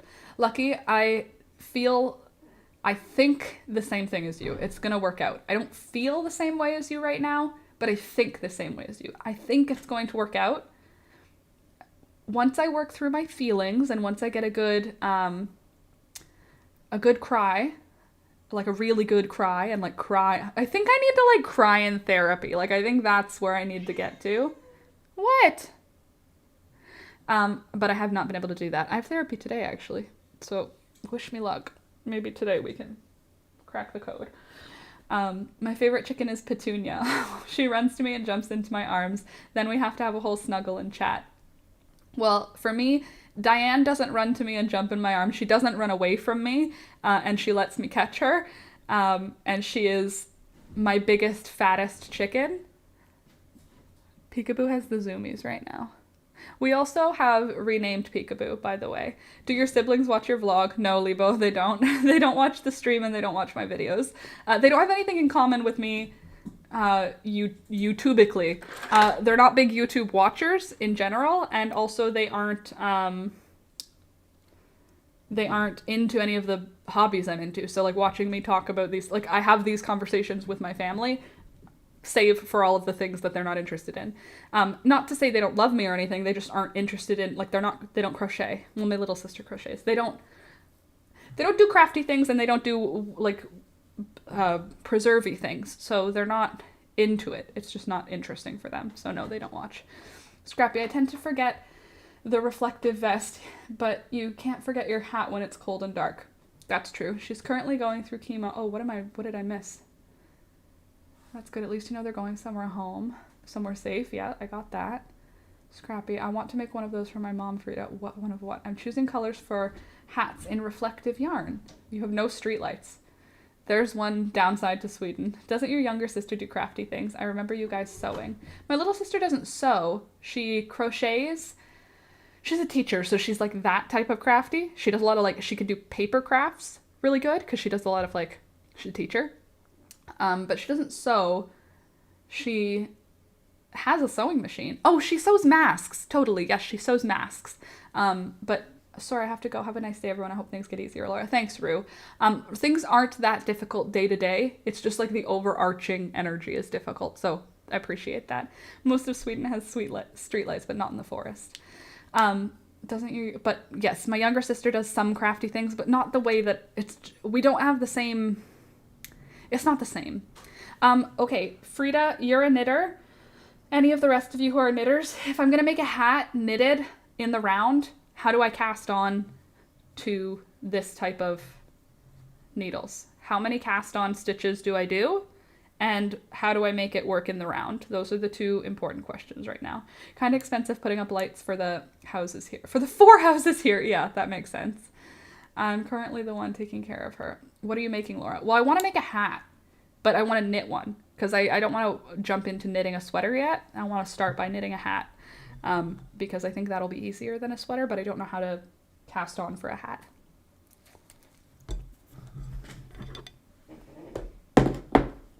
Also, hi, Chunky Monkey. Peekaboo's sitting in front of me now. Also, I ordered months ago on AliExpress stickers, and like, look at, they came. It's a kitty cat wearing a mask. And it's a pretty mushroom. And it's a... What else do I have that's cool? They're all cool. I got like... Remember I told you it was like $12 worth of stickers? Is it fingering weight or DK? I think it's DK. I think it might be bigger than DK. But I think it's probably close to DK. But mostly it's cats. Look at it, there's a kitty cat in a food bowl. Or a little French kitty cat wearing a beret. Very cute. Laura, go to the river or stream, then cry, then scream as loud as you can. That's good therapy. Well, I haven't been able to cry. Scream, maybe. But I haven't been able to cry on cue the way I used to. Not on cue, but you know what I mean. Like I could go to the forest to cry. I can't just do that right now. What size needle? This size. I don't know. It's like a centimeter. Well, that totally depends. You need to make a magic loop cast on the stitches you need. Find about the half point and pull out the needle cord there and then just continue knitting where you cast on. Those words don't make any sense to me. We have street lights, but some people keep stealing the wires, so the whole street is dark and really scary at night. Why would you steal the wires? To like sell them to a place that does metal stuff? Why would you steal the wires? That needle looks big. I feel like it's the one I used for the wedding shawl. I'm doing this hat pattern. Okay, let me have a look. Well, I don't love that the word is pearl. Pearl Soho. Okay. Well, that looks nice. It looks like it's a smaller needle than I'm going to use, though. It looks like the right type of yarn, though. 3.5 millimeter. Yeah, this is definitely bigger than that.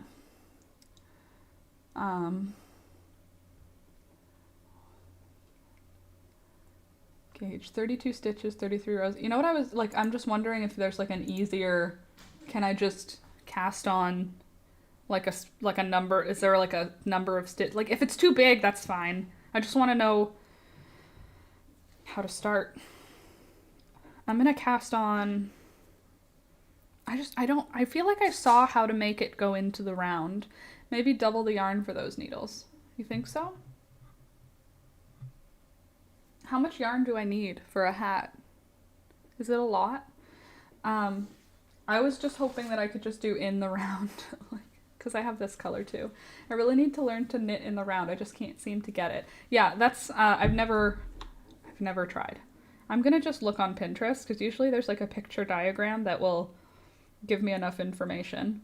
Knit in the round. Okay. I didn't even spell those words right. I need a new phone.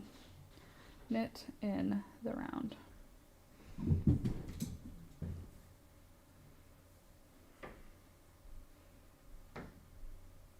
Last cast on stitch. Good. First cast on stitch. Yeah. And then just start knitting it. The ultimate beginner guide. That's me. Okay, walk safely, honey. I love you.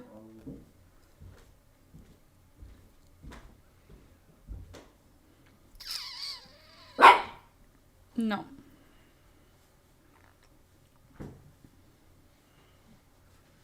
Magic loop knitting. Step by step. How to join the round. That's what we want. I don't want a tutorial. I just want a picture. How to crochet a magic circle. No, I don't need that. How to join in the round. That's what we need. Okay, so first I need to cast on. This is my first knit hat. It came out big. Okay, let's have a look.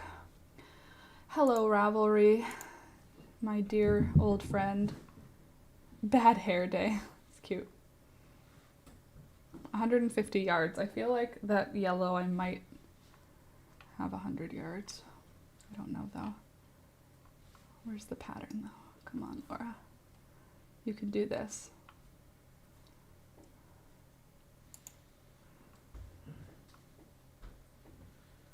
Sorry, I'm downloading a PDF while we hang out because Love you, bye. I love you too. Be safe.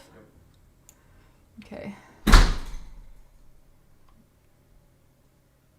Cast on 80 stitches, place marker, join the round, being careful not to twist. Oh, that was the part I need to remember, not to have it twist.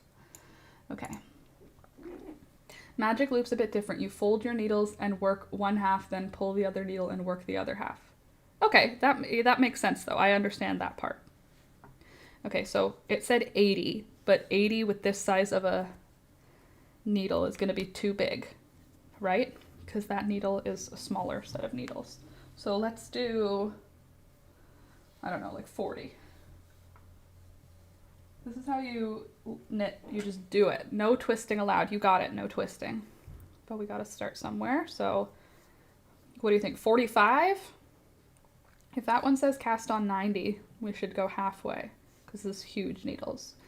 I have needles I can only cast on in crochet. The video will show you how to join the round. Okay. Well, let me put on 45 first. 2, 3, 4, 5, 6, 7, 8, 9, 10, 11. Thanks for listening though, friends. 12, 13, 14, 15. Because it's been a little tough lately. 16,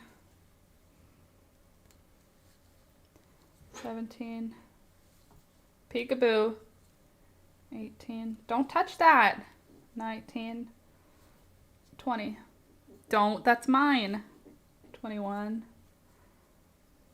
oops, lost it,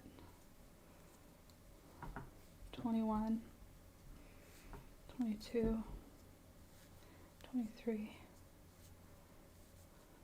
24, 25, 26, 27, 28, 29,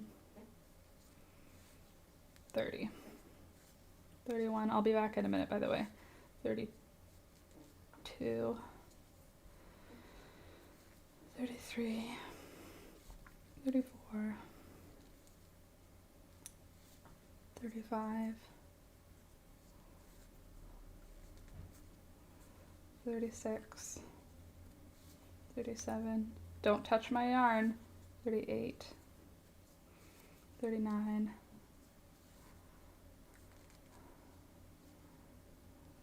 40, 41, 42,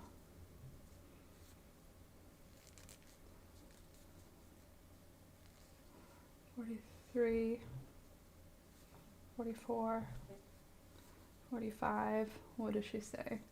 56, 47, 48, 49, 49. Okay. How about you guys try to talk me through 50? How to connect the circle. 51, 52, 53. I still haven't learned to purl. 54, 55. Okay, 56. Let's do 56. Then we want no twisting, which I can do that. I can handle that. No twisting allowed. Okay. I have this song in my head and it's like so inappropriate, but I can't get it out of my head. And it's an R. Kelly song that goes, do you have your passports? Did you get your shots? It's so inappropriate. Girl, would you like to come? Her name is now Peekaboo Pikachu. We changed her name. Yes, Candace, we've updated her name to Peekaboo Pikachu, so that we can call her Pika Pika and it's accurate. Joy, yes, I'm so glad they caught it though. Joy, hey Frida, that's a real pain when that happens. Yes, when your credit card gets blocked, totally, but also good thing they caught it for sure, so that you didn't lose a whole bunch of money. It's a real pain, definitely. It is very scary. Size 10, 16 needles. I feel like these might be size 10. I feel like they're either size 9 or size 10. I feel like that looks long enough to get around a head.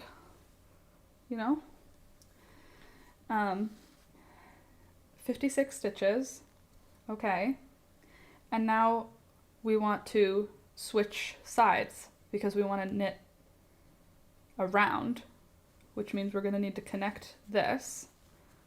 Understand. I got that. I understand. Oh, right, magic loop, which is so that we have space to do the knitting that we're doing. Got it. They look like 24-inch needles. 24-inch. Maybe 24 inches long, you mean? I mean the thingamabob. I got yarn purple for me, pink for Ola, he chose that himself, and black for Dad. He wouldn't wear any other colors, so I might as well do it in black. Same with my dad. Anytime I knit him anything, it's got to be Steelers colors or bust. Laura, can I really get myself some of your seeds? I can send you a contact in your state to collect them via courier. Well, I'm in Ontario, Canada. You said you're in Jamaica? Let me look it up. Not right now, but I'll look it up. Jamaica sending seeds logistics. See if it's possible. And if it is, then yeah, I've been collecting all of my seeds, and I've been literally this whole container is full of just the Umbrella Corp marigolds. I call them that, Alex called them that, and now I can't stop. 24 is in the length of the cord. Yes, agreed. The middle of the stitches. Did that. Good. Yeah, that cord looked long. I think I used 16-inch needles for my hats. Does it matter? The length of the cord? I feel like, isn't it just the number of stitches that matters? But yes, Lucky, I will, let me write down your username too so that I remember who I'm looking for. Lucky Sinclair. I love the last name Sinclair, by the way. 24 inches the length of the cord. Knit a few rows flat first. It's much easier. But I don't purl. That's why I'm thinking in the round, because in the round means it'll come out looking like a knit item, right? Whereas if I do knitting back and forth, it's going to have that, I'm not wearing a knit thing. You know that look. I don't know what it's called. The stockinette stitch. The cord is short. You don't need to do, if the cord is short, you don't need to do the magic loop. Okay, got it. Yeah, I definitely need to have a loop because the cord is not short. But how do I connect these two rounds is the question. Okay, first let's make sure we're not twisted. Don't get it twisted. Okay, so there, not twisted. Now it looks twisted, but I promise it's not. Okay, then we have this, then we have that. I'm gonna pull the loop. Come on. Girl, would you like to come back with Rob to America? Did you hear he got found guilty? On racketeering? What's racketeering? Is that having weaponry you're not supposed to have? That's what, I feel like when I hear the word racketeering, that's what my brain says, is that there's the weaponry that you're not allowed to have. But I don't know if that's true or if that's just what my brain is telling me. Okay, hold on. Do you have your passports? Okay. No twisting. Okay, that's not twisted. Good. Okay, it's business fraud. Oh, thank you. So what is what I'm thinking? Obviously not that. Who? That's a video of the magic loop hat method. Yeah, I know. Just keep knitting where you cast on. Okay, that's what I wanted to know. I don't have to do there's no in-between thing. I can just start knitting here. All right. Believe in me. I don't want to watch a video right now. That's the problem. It feels like there should be something before that. With the working yarn in the back, pull the back needle out and work across the front. With the working yarn in the back, which is where it is. Ooh, I see, that's difficult. Okay, we're gonna knit I see why the loop is necessary. The magic loop, I mean. Do I need to put a stitch marker, or can I just be knitting in the round from now on? Yes, but I have a family in Ontario, in the Busy Bee courier can pick it up for me. Oh, okay, you have family in Ontario. That's awesome. Okay, well, if you have family in Ontario, then totally, yeah, you can have some of my seeds. I'm gonna just start knitting in the round because none of you said that I needed to do anything. Yes, put a marker. Okay. All right, fine, hold on. Now I need to find a marker. I see one. Oh, that's not a marker.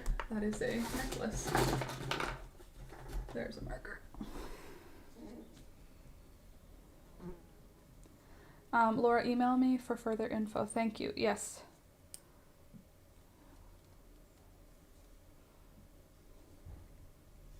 Oh, that's the tail. Okay, let's try this.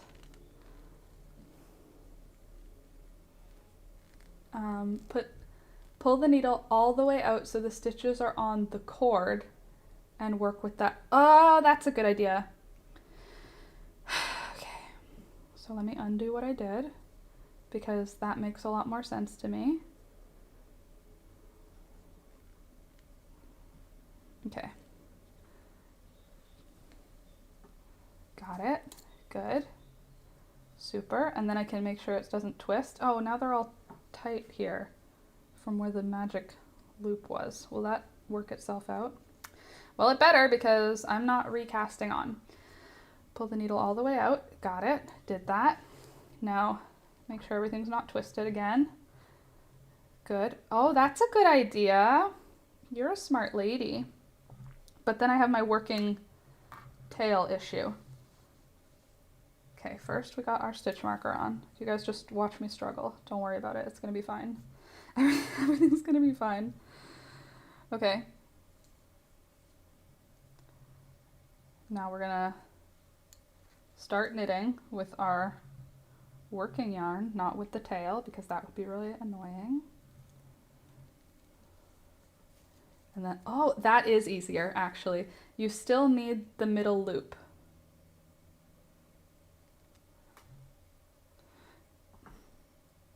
You don't need a stitch marker with the magic loop. It'll just fall off. You have to pull back the needle all the way so the stitches are on the cord. Okay.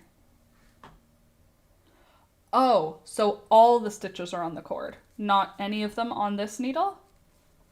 But then how do I use the needle? Wow, knitting looks so complicated. Knitting feels complicated, Lebo. Truly. Okay, so here's the question. If all the needles are on the cord, Frida says we still need the loop, so let's pull a loop. But Rebecca says we don't need a loop. You still need half on the back and half on the front. Half on the back and half on the front, but they're both on the cord. Okay. Cool. Now what? Here's my working yarn with a stitch marker on it. Are you doing a magic loop? I don't know what I'm doing. I literally don't know what I'm doing. It's not once you realize what you're doing. Yeah, which is something I have not yet done. Realized what I'm doing, I mean. I feel like it would be easier to have at least this part on the needle still. You know? So then I can knit it together. Let me just try and get started, and then you guys can be like, you're not doing it right. Think of it as two needles or two sections that need to stay separated. Why do they need to stay separated? Laura, look at the Discord. Okay, fine. Melanie, my head hurts just thinking about it. I'll stick to crochet. Yeah, but I found these knitting needles, so that makes me need to have to do it. Live stream discussions. That's me. Oh, thank you. Okay, magic loop. Cast on. Got it. Pull a loop through. Got it. Did that.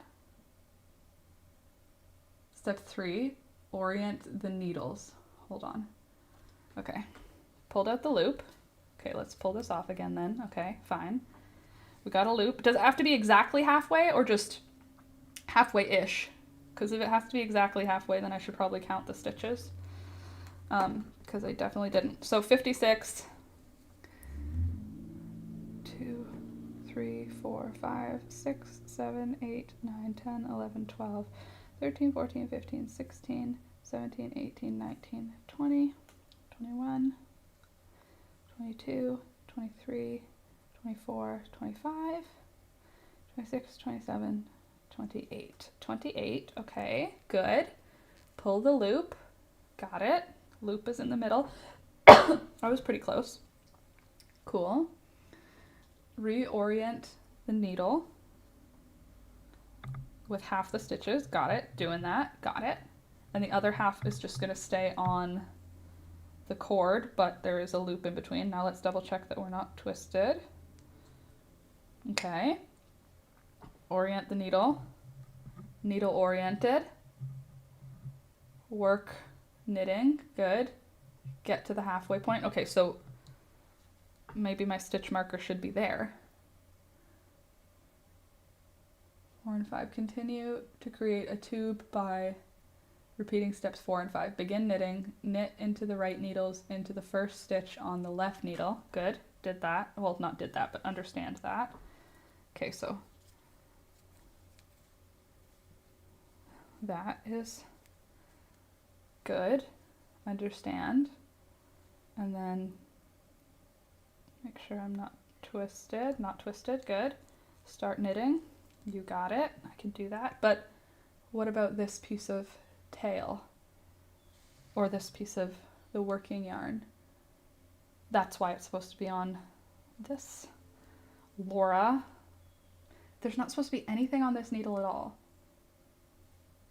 But then how do I get them to the yarn to, because it's supposed to be on this.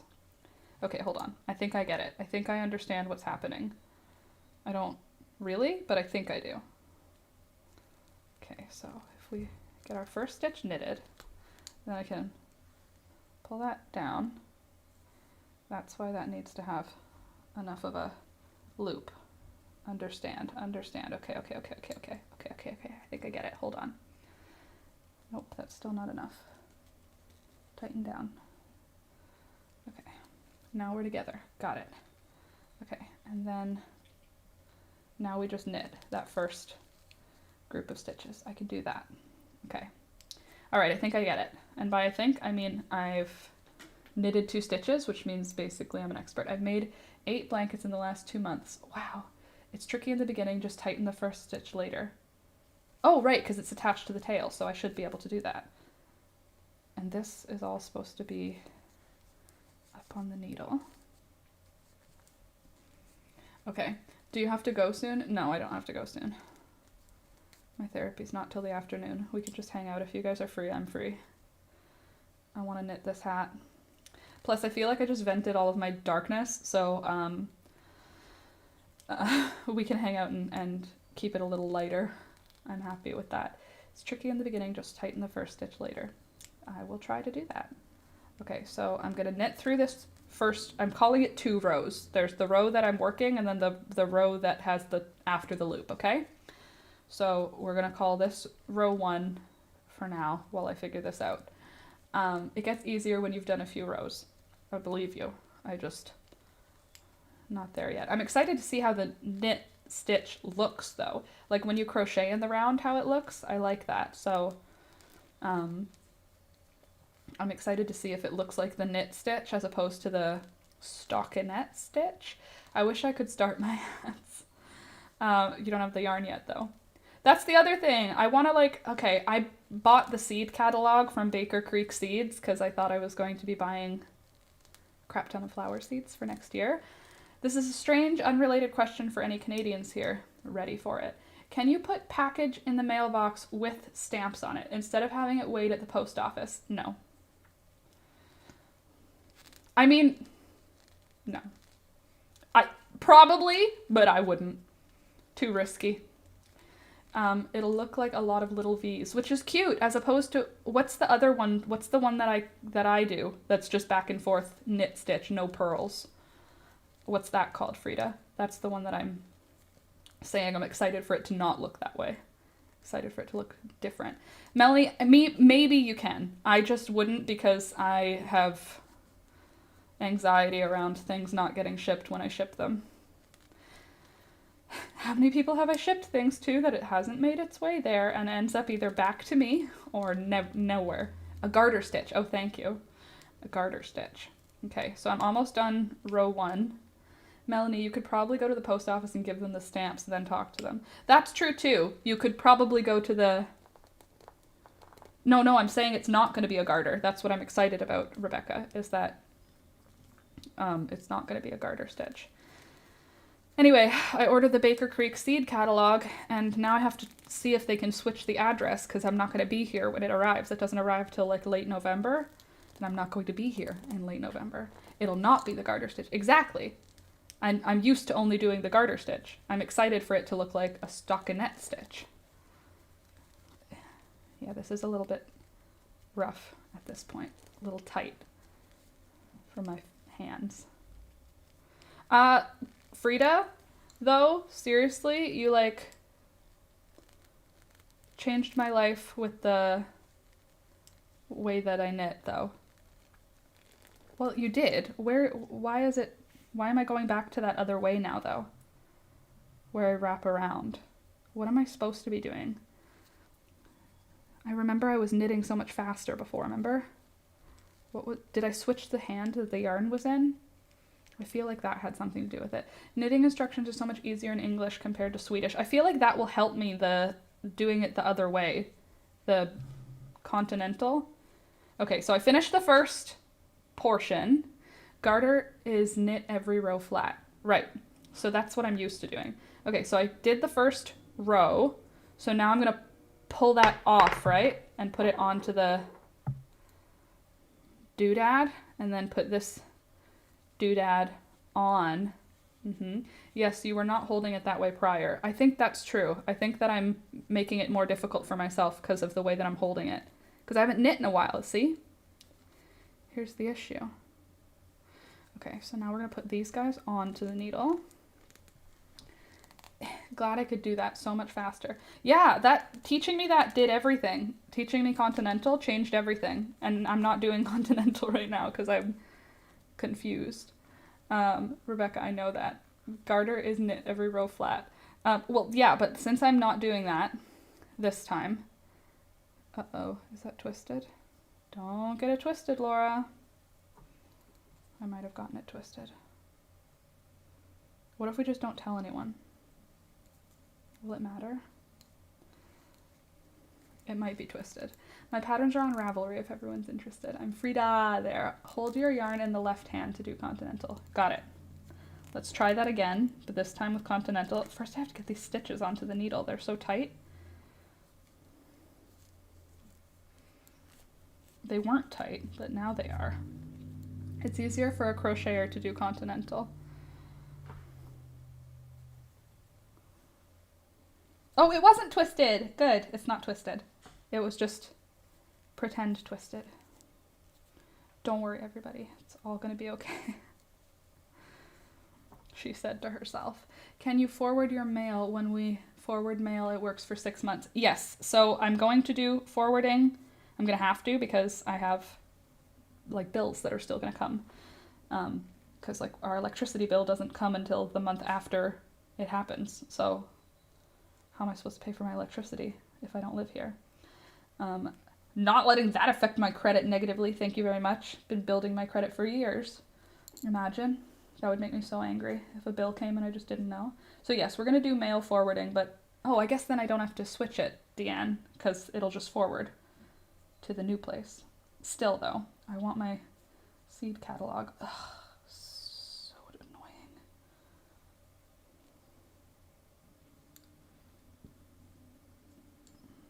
Okay, hold on a sec, everyone. I can't do 2 things at once, apparently. Talking counts as one thing. There we go. Okay. Got the stitches on. These ones are now on the thingamabob, the knot needle. Then we don't want any twisting. Make sure there's no twisting. Cool, cool. All well, everything's good.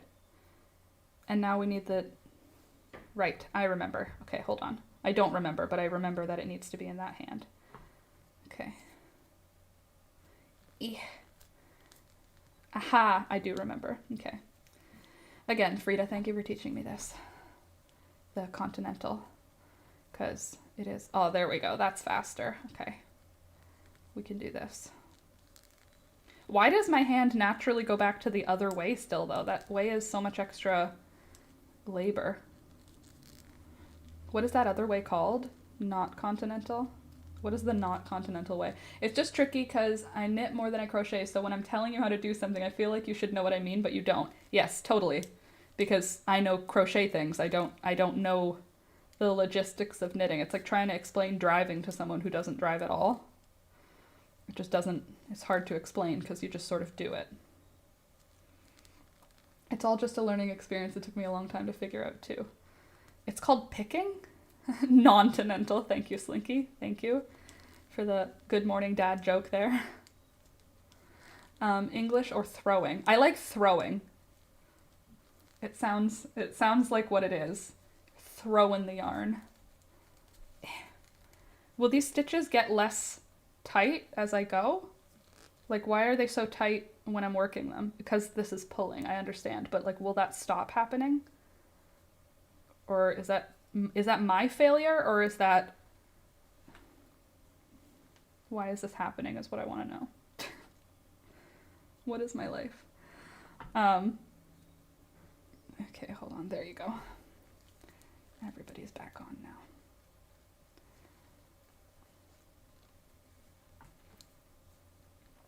Cool. All right. Oh, sorry, I moved away from the mic. I hope that didn't affect the audio too bad. I've been like over there. So what's going on for you guys, by the way? Why'd Slinky get deleted? Anyway, what's going on with you guys? Because now that you know the whole update of what's going on with me, I'd love to know what's going on with you. It'll ease up? Okay, cool. Because I would really appreciate that, because I'm having a difficulty. No, your mic picks up every sound. I can hear the yarn. Oh, okay. Very good. Good. Well, either that's good or sorry. One of the two. My mic picks up every sound. Can you hear my heavy breathing? I've been obsessed with weaving pot holders recently. Oh, that's cool. I've decided to try the pill. Which one? I'm joking. I obviously know which one, because what other pill is called the pill? That's exciting. I prefer my IUD because I don't have to think about it, and my ADD makes me liable to forget to take pills. I don't know if it's actually my ADD or just me as a human being, but that's exciting. Anybody else got anything exciting going on? And I got my rolling mill. Oh, that's exciting too. Have you used it yet? Have you tried it out? For those of you that are like, what's a rolling mill? I now understand. It's how you make silver skinnier. Like if you want to make a ring, but you want to make it a skinnier ring, then you put it through the rolling mill and your piece of silver will get skinnier. For people who make jewelry, like Frida. In my head, when you say mill, my brain immediately goes to yarn. It just, I don't know, it just does. And then if you went like, it's not for yarn, I'd be like, oh, for grinding corn. The third mill thing would be silversmithing. Between working and taking care of my mom while she's going through chemo, it keeps me so busy. I've lost 12 pounds. Oh my gosh. Well, I mean, I guess that's a win, but if it's stress poundage losing, that's less of a win. So I'm sorry that you're going through stress-induced weight loss, but at the same time, good for you. If you were trying to lose weight, then good for you. If you weren't trying to lose weight, then take better care of yourself, girl. But also, I'm sorry you're going through all of that. That's a lot of stress, especially when it's your mom. Not that it would make it any less if it was anybody else that you care about. It's just that, like, I know I still need my mom, so that's scary, and I'm sorry that you're dealing with it.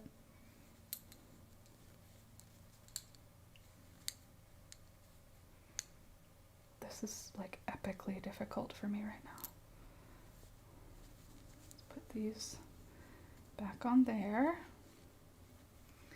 I'm not stressed. Oh no, I think it's more being busy. Oh good. Well, I guess you're very like an organized human being. So for you, I guess that's good that it's busyness as opposed to stress. Good that you're not stressed. I'm stressed. Maybe I'm just projecting. Okay. This piece. Good. Twist you around so we're not being twisted. We don't want twists. Okay, good, good, good. You, good, good, good. And good. That's the tail. That's not the tail. Why is this inside there? Hold on. I think I just twisted myself here. So if that's the working yarn, and that's the tail. I know this is like highly entertaining. Apologies for the level of entertaining that this is right now. Okay. There. Okay, now we're not twisted anymore. Good. Got it. I just do what needs to be done. I drive her to her appointments, which are an hour away, but she's getting the best care and her body's responding very well. That's awesome. That's really good news. Still terrifying, but good news that she's responding well. Okay. Deep breaths, Laura. Okay, so we're joining another round here.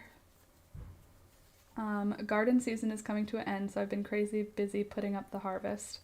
Deanne, yes, same. And it's been a lot of fun for me doing that. It's been very therapeutic also, just like enjoying the garden to the fullest extent that I can. To the fullest extent that I can. Maybe that's not a good thing, what I just did. Enjoying the garden all the way to the end of the season because I'm not going to have it next year. They told me she was very lucky to have been healthy and active all her life. That's awesome. Well, I'm glad that they are happily surprised with her progress. And I hope that means everything is going to be okay. But Deanne, same about putting stuff up. I've just been dehydrating as much stuff as I can so that I can enjoy it in the winter and like remember it. I've been procrastinating some mums for like a week. I've been procrastinating some mums. What does that mean? Like the flowers mums? Procrastinating them how? I'm confused. Planting mums. There we go. You plant them in the fall? Do they come back or are they an annual? Because here you like buy them in the fall and then they die in the winter and everyone gets rid of them. But that's something I need to do is I need to dig up all of my dahlias before the frost and put them, I don't know where yet. I don't know where I'm going to put them. I have to put my dahlias somewhere though for storage because I purchased a whole bunch of dahlias in the spring and they were sold as annuals, but they're not. They're perennials. It's just nobody keeps them over winter. And so I'm going to keep them over winter and replant them next year because they grew so much this year. And I watch her now and now I know why I'm a strong person. She just does what needs to be done. No complaints, no crying. She just does it. Wow. Well, I'm definitely not that person. My mom is that person too. No complaints, no crying. Just do what needs to be done. Put it in a box, get the box completed. Whereas I'm like not usually that person. I'm like a lot of feelings, as you may know. Laura, read my last message. Good. Repeating since I want Laura to see. You can also make a silver sandwich with something textured inside and it'll make an imprint like fabric. Ooh, that's cool. Oh, that's really cool. You definitely should do that then. Obviously. That'd be really cool. Ooh, a fabric imprint, like linen imprinted on silver would be so cool. I want to keep my oregano over winter. It turned into a little bush. Where do you live, Slinky? My oregano just will live over winter. I won't have to do anything for it in Ontario, so maybe you can just like, I don't know, cover it or something. Okay, now this goes back on to the needle. Like with burlap. Indiana. Is Indiana warmer or colder than Ontario? I asked you like as if I was going to know the information based on where you said you lived. Indiana has a winter though, right? Like it gets cold there in the winter time. I mean, it's in the US, so that would make me say yes, except for like the warm ones. Everything lives here over winter. If we get a freeze, then we just cover our crops. Yeah, I feel like here that's not the case, but like rosemary, you usually have to take it in. Oh, it's starting to look like a knit item. How exciting. Like rosemary, you usually would have to take in. Obviously, all my cactus plants that are outside, I'll have to take them in. Not obviously, we do have a couple of cacti varieties that live here that can stay outside, but I'm going to be taking them with me when I move. So for me, they're going to be coming in. It's probably warmer, but yes, it gets very icy here. Well, your oregano might be able to stay outside still though, because oregano here is like I'm in zone 7, I think. 7A or 7B. But oregano here stays, and so does thyme. It survives on its own. Like my mom, her thyme and her oregano and her tarragon are just huge now. And they just live. They just live on their own. She doesn't do anything to them to protect them. Since I'm a crocheter and I love knitting, I will try continental. I love knitting and cannot do it. I'll try continental knitting. Yes, try. Because I am a crocheter, but I'm trying to learn knitting because I think knit items are beautiful. I'm just, as you can see, not very strong or fast at it yet. But how are you going to get better without practicing? And with a great community of you guys who are knitters who actually know what you're doing, it's very helpful. Scrappy, I want to switch. No, you don't get, no, you get snow. We don't. We only get a few freeze days, but that's about it. Still in the 90s here, and it'll be till November. Yeah, we won't have that. Our first real snowfall usually comes before November 20th. Like our first snowfall that actually sticks to the ground is in the November 20th kind of range. Until then, the snow won't really stick. It'll just sort of fall. I'll live in your paradise and you live in this fire hell. I mean, but it's also beautiful. And you guys have bobcats, which is cool. People just have bobcats in their California backyards. That's neat. V, how are you? How are the kids? I'm back. Took longer than I thought. Welcome back, V. Glad you're back. Welcome back. It's cool because this is going longer than normal because I'm needing your help to knit. Pull that loop through, Laura. There we go. Got it. Frida, thank you. What did Frida say? Scrappy. Lucky. Since I'm a crocheter, I love knitting. Try to do the continental. Yes, you definitely should. And Frida says, continental is so much easier. That is true. Well, it's not easier. It's easier once you know how to do it. The throwing way for me was easier while you guys taught me continental. But until you taught me continental, I thought the other way was easier. We have elk, deer, and lynx. Oh my god, elk are crazy. Last night I was scrolling through Instagram and somebody posted a video of an elk just like walking by screaming its elk song.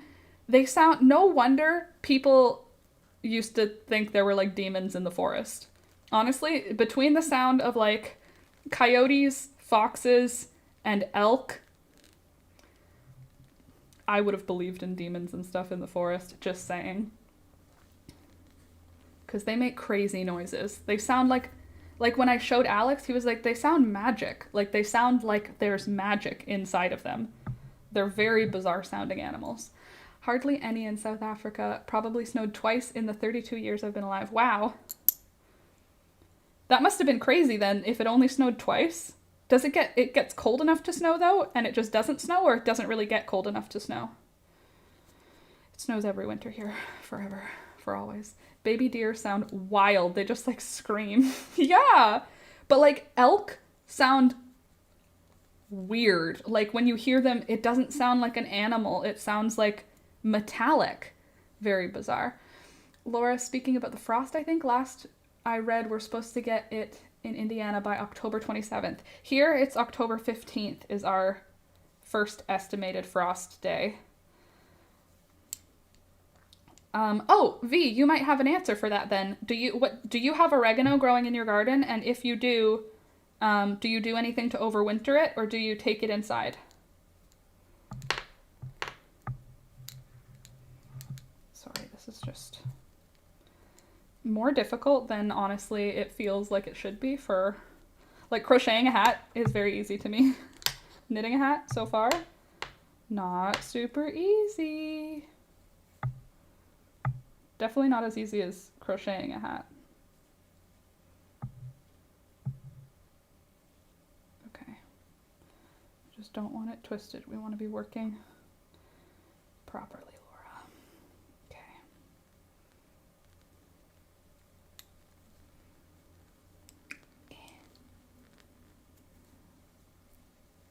There we go. Our first frost is December 1st, but it shows it'll be 70 that day, but the night is 36. How can you already know that it's going to be 70?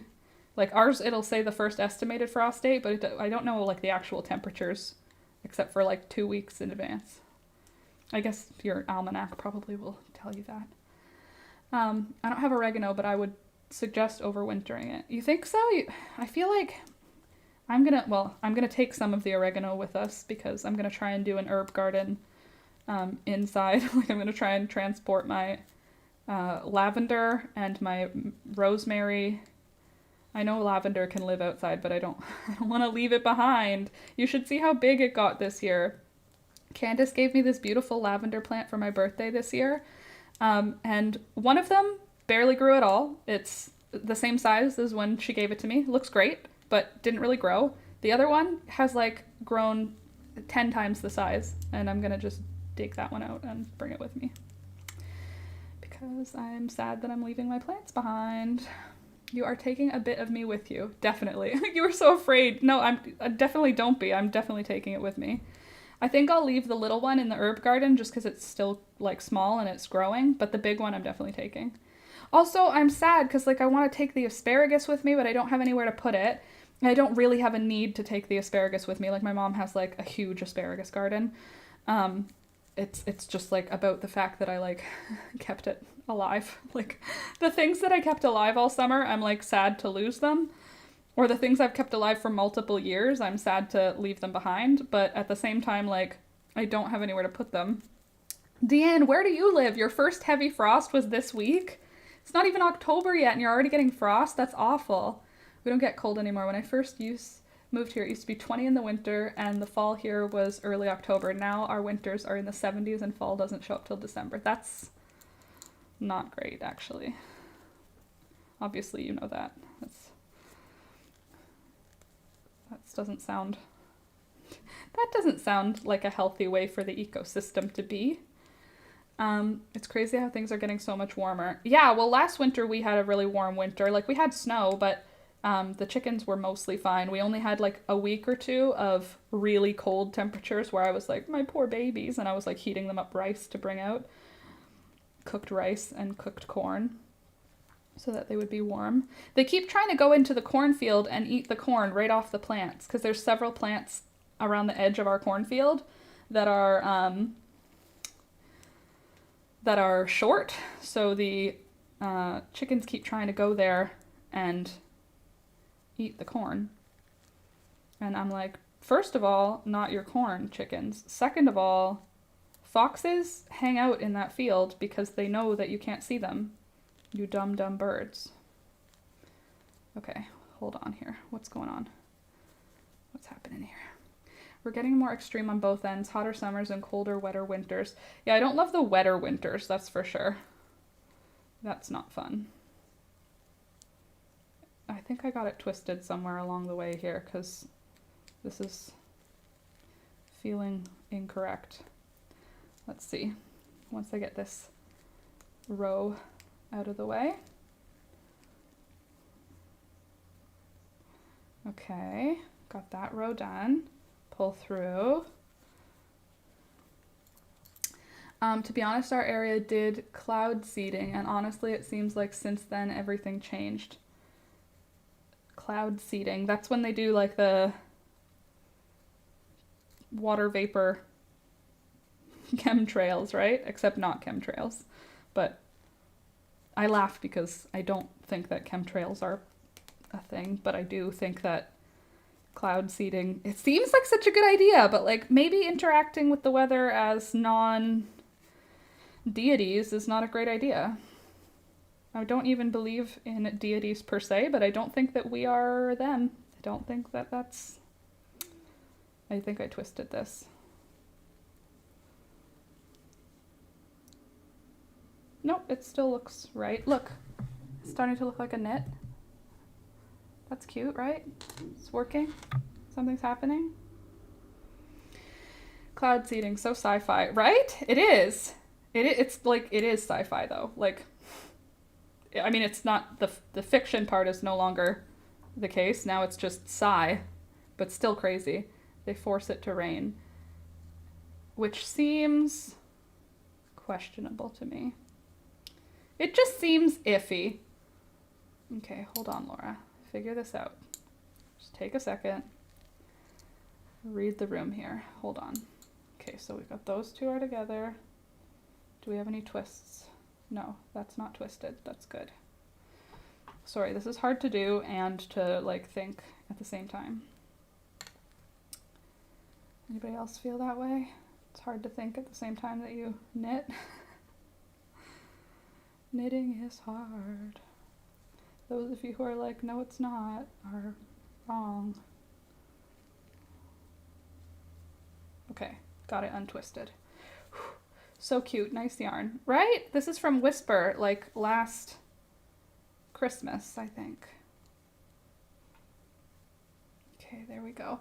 I made my own veggie broth, so yummy. I'm gonna get a bowl of potato leek soup I made with it. BRB. Oh, cool. BRB, my security cameras keep alerting at my garage.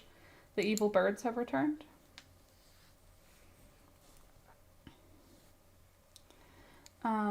Driveway. Well, hopefully it's a delivery of yarn for you. That's my hope for you, is that your security cameras are alerting that there is yarn available. Okay, come on, Laura. Why is this so difficult? Okay, this is fine. That's not twisted. That's not twisted. Why do I keep checking if I know it's not twisted? Because I think it is twisted. I just don't know where. Okay, I'm just going to do it. I'm just going to knit and we're going to just deal with the consequences.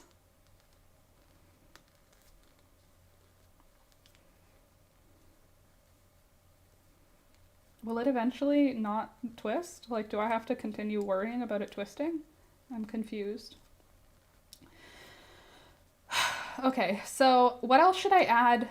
Does anyone else make tea?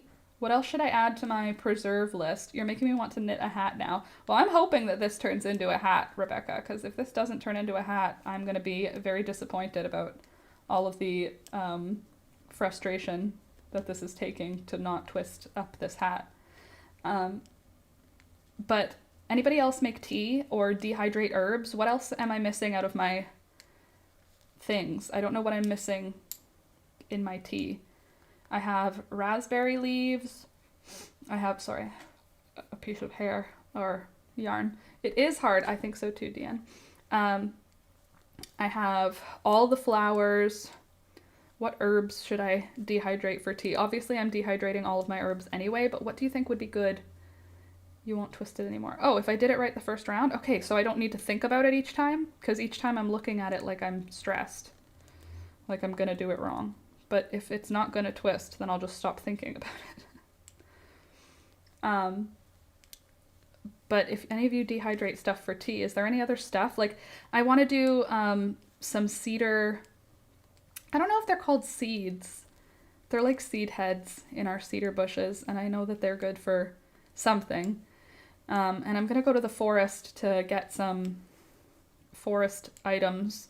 We had puffball mushrooms in the backyard this week came out. They all fruited this week, but the chickens ate them very quickly. So much more flavorful than the store stuff. Not really good for tea, but I dehydrate onion and garlic to make powder. Oh, true. My mom does that with her garlic, but I don't have to because my mom does that en masse. But it's good idea. Rose hips, yes, totally. I actually should write that down because I'm not going to have access to our wild roses. And also they will, after the freeze, after the first frost is when I want to harvest them, which is going to be in a couple of weeks. So much more flavorful than the store stuff. That's true also. So is like that the case in like most cases, don't you find? It's like everything is more flavorful than the store-bought stuff. If you made it, the feelings make it more flavorful. Like I made my own chicken broth with our chicken, with the roosters that we had processed at the process. Did you grow any jasmine? No, I didn't grow. I do have one jasmine plant, but it didn't flower or do anything exciting. It's like a house plant, but it's growing outside this summer. Will you be renting another house or apartment? So far, don't know.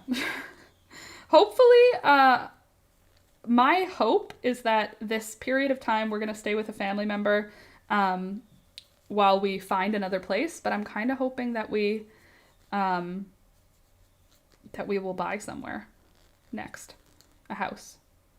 A farm. Just maybe not where we live now.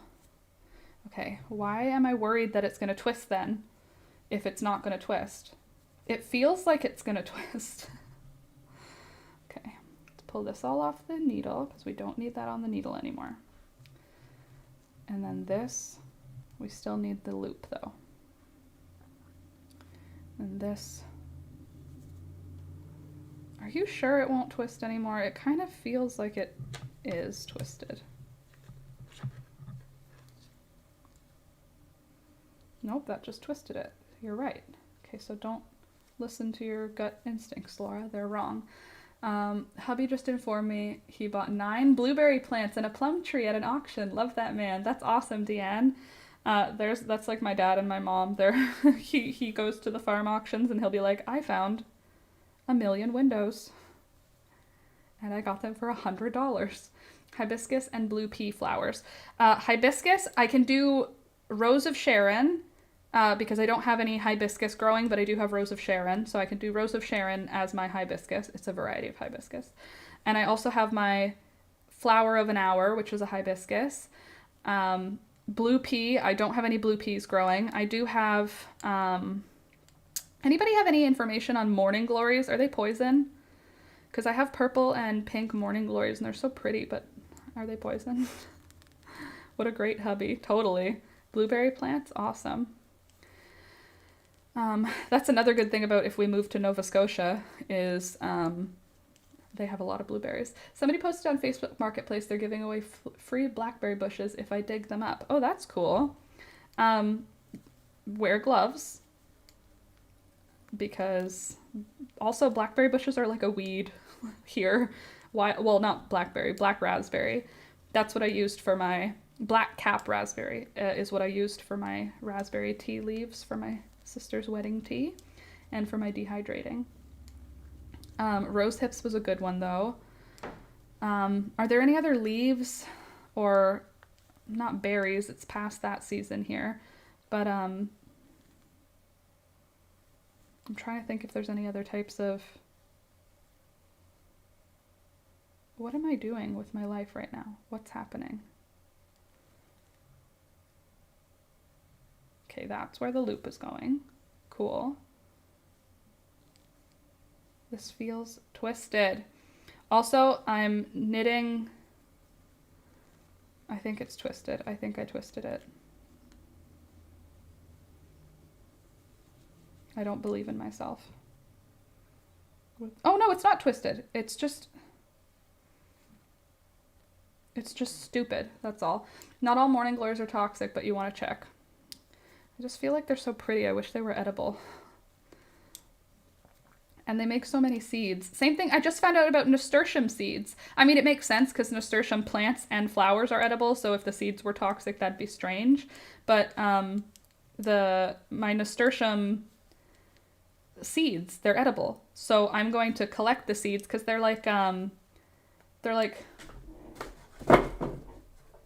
don't know, vegetable-y. Like they're like a big vegetable-y thing. And they kind of taste... Ooh, that's really spicy, actually. Like a radish. Ugh. Ooh, that's actually very unpleasant to eat raw. Pickled, probably great. Ooh, that's very spicy. It's spicy like a spicy radish. Cool though, edible. Did I get the poppy seed heads? I got poppy seed heads for the one kind of poppy that actually bloomed. It's called Small Soft Pink Poppy. I got the seed heads for that one. That was the only one that I got that bloomed and made a seed. All of the ones that I got, the California poppies, they didn't make seeds. The seeds got eaten by rabbits. We have so much chanterelles in the forest right now. Really? We have a lot of puffball mushrooms on the lawn. Well, they were. Now they're all just torn up because the chickens figured out that they were edible. Excuse me. But I wonder if we have chanterelles here. Probably we do. But I don't know that. My neighbor has morning glories and they grow over the fence and I trim them because they are toxic to dogs. Oh, okay. Good to know. Thunder doesn't eat things like Thunder, and thank God for that. Peekaboo doesn't either. But Thunder doesn't eat my houseplants. CJ never ate my houseplants. Peekaboo so far has only ever eaten one plant and it's edible, so it's fine. And that's the one that I ended up hanging up high because I didn't want her to eat it. But it's like a grassy, why can't I know the name? Spider plant. She tries to eat the spider plant when it's low to the ground.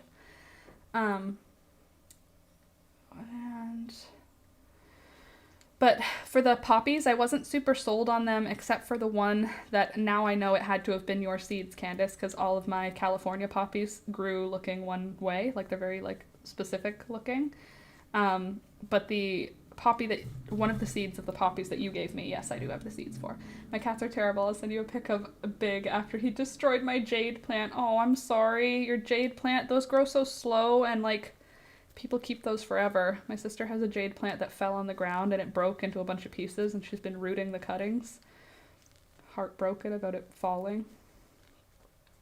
We have so many mushrooms, but chanterelles are the best ones. I've not gone mushroom foraging like actively. The only ones that I know that are edible around here for sure are the puffballs because they're so specific. Like if you cut into it and it has gills, it's not a puffball. If you cut into it and it doesn't have gills, it's a puffball. Like you can be pretty sure you're going to be safe eating it. So I haven't done any like adventuring through the mushrooms. I know what a dyer's polyphore is. Like I know like the ones that work for dye and I know the ones that work for... No, that's all I know, is the ones that work for dye. I don't know all of the ones that are edible in my region yet. But I will, eventually, someday, know all of the ones that are edible. This is starting to look like something, so that's good. I don't know what it's looking like yet, but it's looking like something. I feel like now I'll be able to tell that it's not twisted, though. It's long enough that, like, how can it get twisted now, right?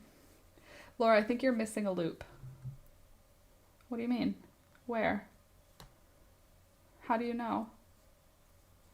How can you tell that I'm missing a loop? Just by looking at it. How do you know that by looking at a knit thing that it's missing something? Probably you're right. For your hat, are you planning to make it a tube and stitch it, or are you going to decreases? A tube, obviously. I'm not adding decreases into something I'm already confused about. But I might be missing a loop. You might be right where the magic loop is. I googled jade tree. I have a huge one in the bathroom and it's a cutting from an even huger one I had before. We call them a paradise tree. Oh, that's a nice name for it. And when I figure out if I'm missing a loop, I'll let you know. Very well could be. Okay, cool. I'm up to date. Sorry, I can't really look at the screen at the same time as knitting. It's not like crochet. Have you guys seen this new crochet magazine? No. I have not seen anything new at all. I've scrolled through Instagram. I have not learned anything. I finished reading that book. the moon chosen one. And now I found out it's a series, and there's like sun chosen and other words chosen. And now I have to find those other books. But since this one was like a hard copy book, it was a soft cover but hard copy, I'm gonna just get Alex to download the. Oh, you might be right. Right there. Doesn't look like you're doing. Well, it doesn't look like you're doing the magic loop method. Well, I was. Here's where the magic loop is supposed to go. I was doing it, and then it just stopped at some point. Normally in the magic loop you have 2 loops. There's the loop that goes here, right? And then the loop that goes there. Yeah, I was doing it. I just stopped pulling through properly. Okay, so hold on. When I get these on the next needle, it's not from a major publisher. It's from One Gal, and it looks beautiful. Oh, cool. Is it a hard copy physical magazine? Okay.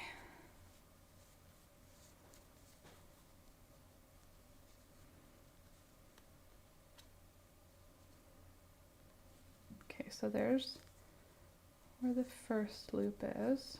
Twisty, twisty, don't be twisted. Okay, there's the first loop, and then the second loop is supposed to be here, right? There. Like that. Now I'm doing the magic loop again. Okay, what did I do for my... holding my yarn.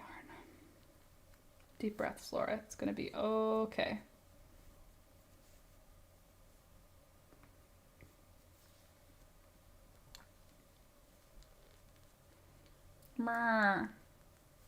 Knitting is really hard.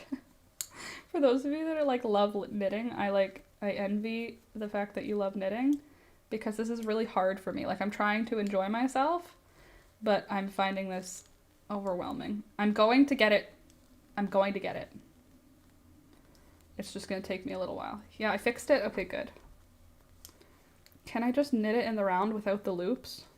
Only if I have a short loop, right? Short needles. I'm listening to a terrible sci-fi book, but I'm working so much in the smithy that it's just nice having something talking in the background. Literally, that's why I listen to the H3 podcast. I put it on when I'm doing like other work, like when I'm sewing or cleaning or something. I put on the H3. It's like, I wouldn't call it high quality content, but it's like entertaining just to have voices talking about popular culture, essentially. And that's what I do. I've got to head into work. It was nice getting some time to hang out. I'm off on Fridays, so hopefully I'll catch another live. Sounds good. Not this Friday, though. I'm going to be doing wedding things for my sister's wedding. So not this weekend, but next Friday for sure. I'll be back. A shorter cable would be better, then you can just slide the stitches around without worrying about the loop. Also less twisting once you have a few rows. See, that's the thing I'm still worried about with this magical loop business, is that I'm feeling like there's twisting happening. And then yet there is no twist in the knit, so I guess there isn't twist happening. I think the twist is in the cable. Nice to see you, Scrappy. Have a great day. Yes, definitely, Scrappy. It was nice to have you, and have a good day at work. Don't work too hard. Or work hard. You work however you feel like it. I'm going to work hard today. I took a Concerta, so I'm going to be working hard. Concerta is like Adderall for people who aren't good with Adderall anymore, which is me. I used to take Adderall, and I loved how it worked. And then when I switched my antidepressants, it became highly anxiety-inducing for me. Every time I took an Adderall, I would be like shaking, essentially. Or vibrating, I suppose. Shaking makes it sound like I had shakes. It was more like I was just like so high energy. So Concerta works way better for me. Talk to your doctor. Okay, so now loop number 1 gets reestablished as this comes onto here. Don't you worry, I'm gonna figure this out. I'm not a fan of the magic loop at all. Amber, I am struggling right now, so I'm not currently a fan of it, but I believe. I'm gonna figure this out. I'm gonna make a hat. I'm knitting a hat. It's happening. I always go for a really long cable. I feel like I bought this because I didn't want to make, remember when I was making the shawl for my wedding that didn't happen? I'm gonna be sarcastic about that probably for, until I get actually married. I'm going to be sarcastic about the fact that we had to cancel our wedding. Anyway, what am I trying to say? Oh, yeah, I bought these needles because I didn't want to do a knitting project that was going to take me forever to complete. And I thought bigger needles, gappier knitting, faster project.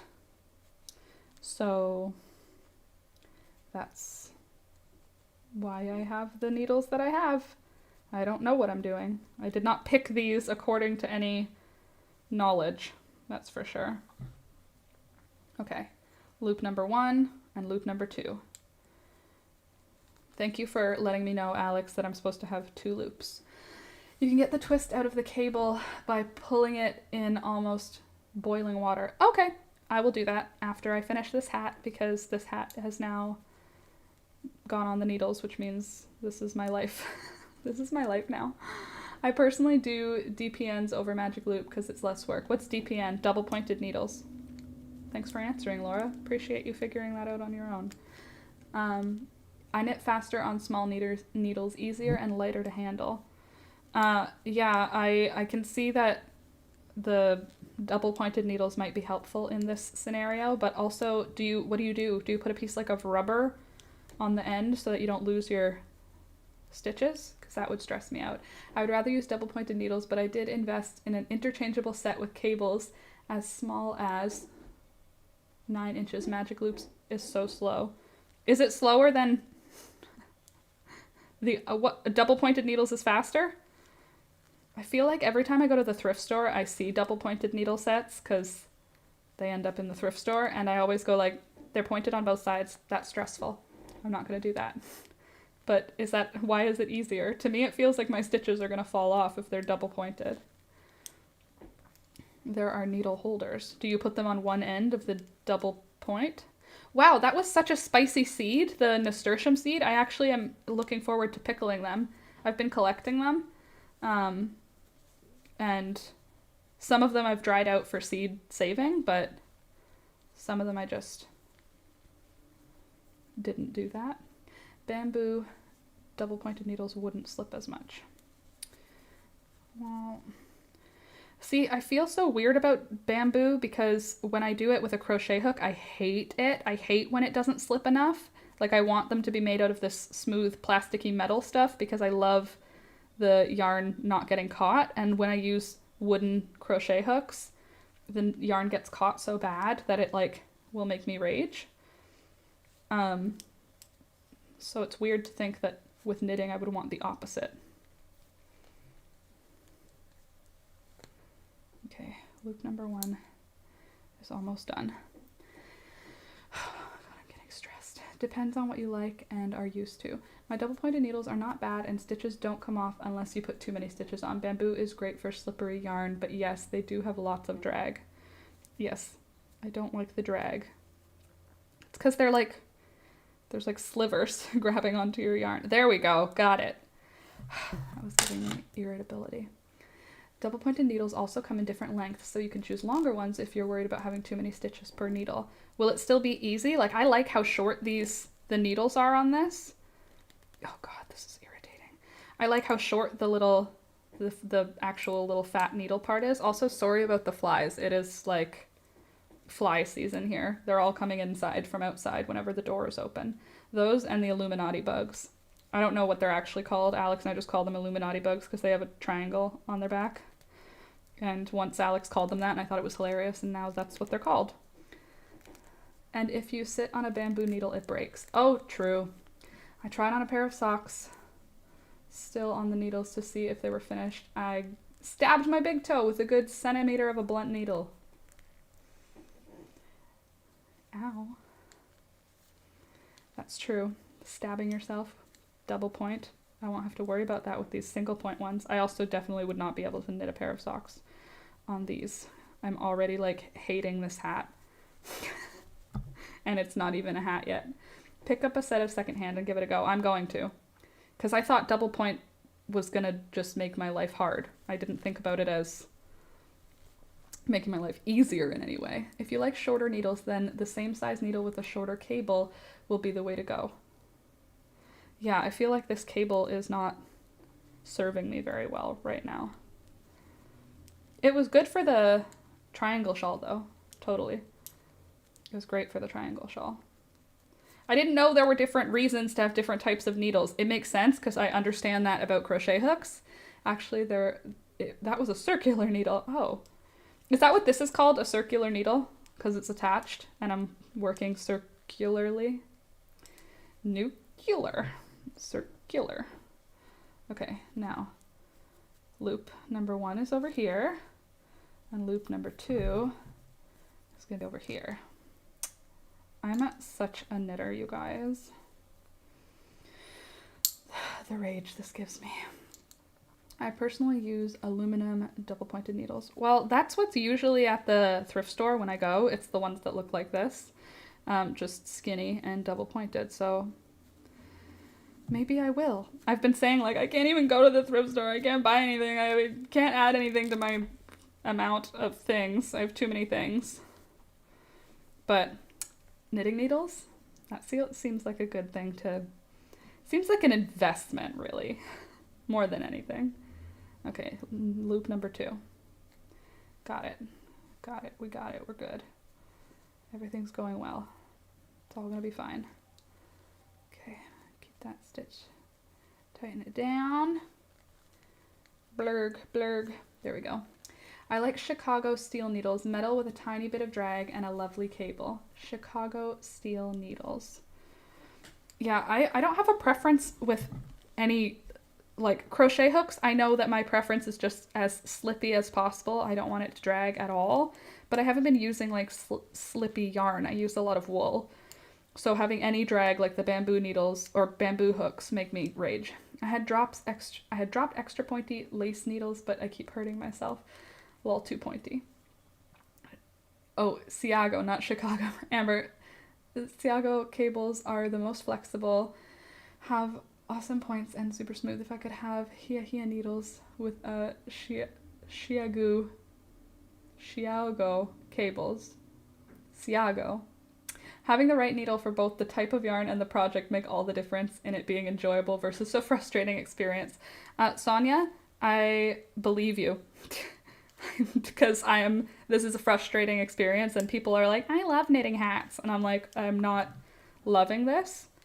I like when I'm knitting, but like more of the time is spent sorting than knitting. Do you know what I mean? Like doing the little strips right now, like, oh, this is fun. I can do this. But I keep having to do another thing. If I could just straight knit like this, that'd be great. But I keep having to like do things. Do you know what I mean? You know what I'm saying? Does that make sense? Words are hard, okay? Okay, so now you're gonna go like this onto here. And then you're gonna stay as a big loop till I say so.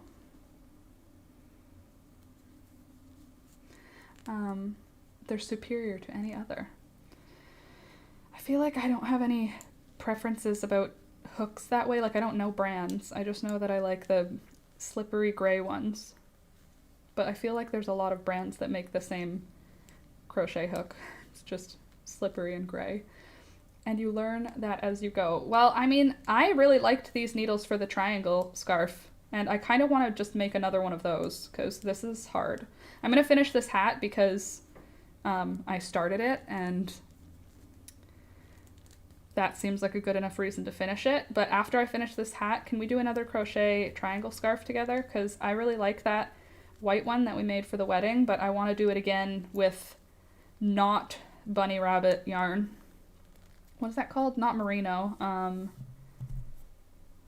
Help me out on this one, Frida. Bunny rabbit yarn is called... You know what I mean. The yarn made from bunny rabbit hair. Okay, so loop number 1. We're going to pull you down and make another loop over here. And then we have another loop. Angora, thank you, Angora. Can you tell my brain is not functioning? Bunny rabbit hair. I've considered trying to learn bobbin lace, but it looks like it would be so fiddly. Slinky, I've watched so many videos on bobbin lace. I watch a lot of craft videos on crafts that I don't even do, but totally, bobbin lace looks so cool. It looks so cool, but also, like, for what purpose? That's literally the reason that I haven't done it. Is because I was like, what would I need? Not that you need any of the things that I crochet or knit, honestly. Like, I just knit and crochet because it makes me happy. Mostly, I could buy all of the things that I make. Same thing with bobbin lace. But, like, I look at it and I'm like, it's so fiddly, so little, and so slow moving that I would really need a reason, you know? You make bobbin lace? Amber! Why? I'm not trying to be rude when I say that. For what purpose do you make bobbin lace, truly? Do you do something with it, or just for the enjoyment of making a small, beautiful thing? Or do you make a large, beautiful thing? The person that I watch usually makes bookmarks, or like bookmark width things. I know, like, I'm not an 1800s woman. Do I really need a doily? Slinky, literally, like, in my head, I'm like, I want to learn to knit lace. But what do I need to do that for? Not that you need a reason. Like, you don't need an actual active reason to do any craft. It's for joy. I understand that. But is there a reason? Is there a reason where bobbin lace would be for a function? It's super fun, and I sell at a lot of farmers markets for clothing trim. Oh my God. That'd be beautiful. Like a collar. Oh my God, how do you make enough for clothing trim? How fast does it go? Does it go fast at all? Is it as slow as it is in my head? Like, I feel like I would be very slow. The lady that I watch, it seems like her stuff grows, like, honestly, pretty quickly for what's going on, but also, like, God, I feel like it would be a winter project in the 1800s, but, like, I don't know. It's beautiful. I just don't understand it. But I like watching other people do it, you know? With the tiniest little hook in, it was actually torture. I did little flowers for a bride once. Slinky, I did little, like, the teeny tiny crochet thread where it's like essentially thread. It's not even yarn anymore. Like, you're crocheting with thread. And the 1.25 millimeter hook doing like patterns where I was like reading, you know, those Russian patterns where there's no point in me reading them because I don't speak Russian, but they're all like drawn out. I was doing those, like the flowers like that, I guess kind of similar to like the snowflakes, but flowers. And I was doing it, I started with a 5 millimeter hook just to test the pattern. And then I moved to a 2 millimeter hook, and then like to a 1.75, and then a 1.25, and I made like a bunch of the same flower, just progressively smaller, with progressively smaller yarn until I ended up with the crochet thread, and I was making like a headpiece for a bride with short hair, back when I was doing commission stuff. And it turned out so pretty, and she loved it, and it was based on she gave me a magazine and was like, I want this. Can you make this?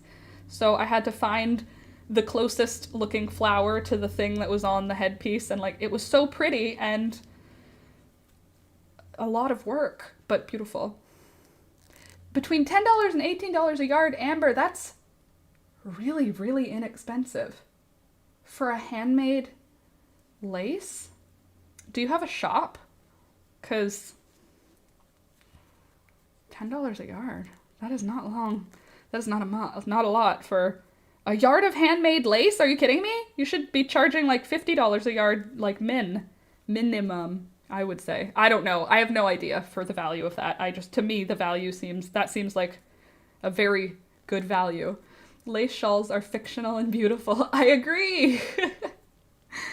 But Amber, do you have a place where you sell those, or is it only on farmers markets? And if it is only farmers markets, where do you I like it better fictional, Rebecca. Fictional and beautiful.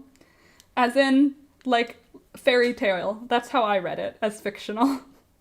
Was like a fairy tale thing. They're fairy tale, like, that's how I read the word anyway, when I read fictional. I made sense of it, it's fine. But Amber, where are you in the world? It's a form of weaving, depends on the pattern, how much time it takes.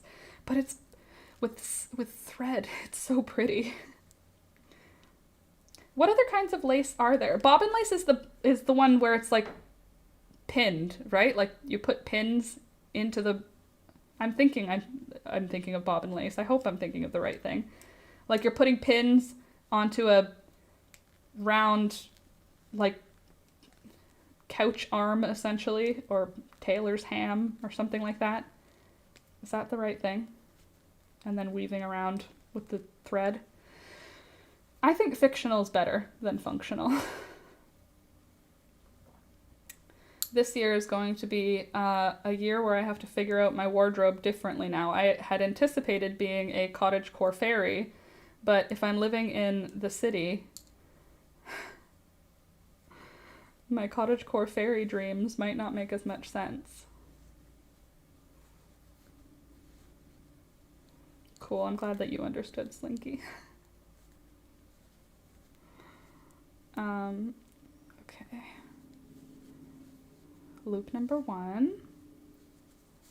Alex, thank you for telling me there's supposed to be 2 loops, because now I understand what it's supposed to look like, because it should be called the magic loops. Don't call it magic loop, because then I'm going to think there's only 1 loop.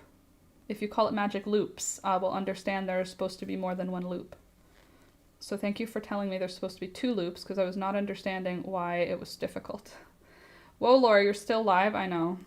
I thought you said you're still alive, and I was like, I know. Yes, I'm still live, because I don't have anything going on until lunchtime, and I missed you guys, and I'm not going to be here on Friday, so welcome to the carnival. This circus is the life I live now. I was also thinking about, because I was looking at my YouTube, the algorithm, how it's been affecting me, and not affecting me, affecting my money, honestly. And looking at my YouTube income and my Patreon income, and it's been going up, which is great because it went down for like a big period in the summer. But it's been going back up again. Hey, honey. How was your walk? Good. Anything interesting on the walk? Nope. No dead animals? Nope. No foxes? Nope. No raccoons? Nope. Hi again, everyone. Oh, no, I'm not leaving yet. I'm just saying I'm not going to be here on Friday.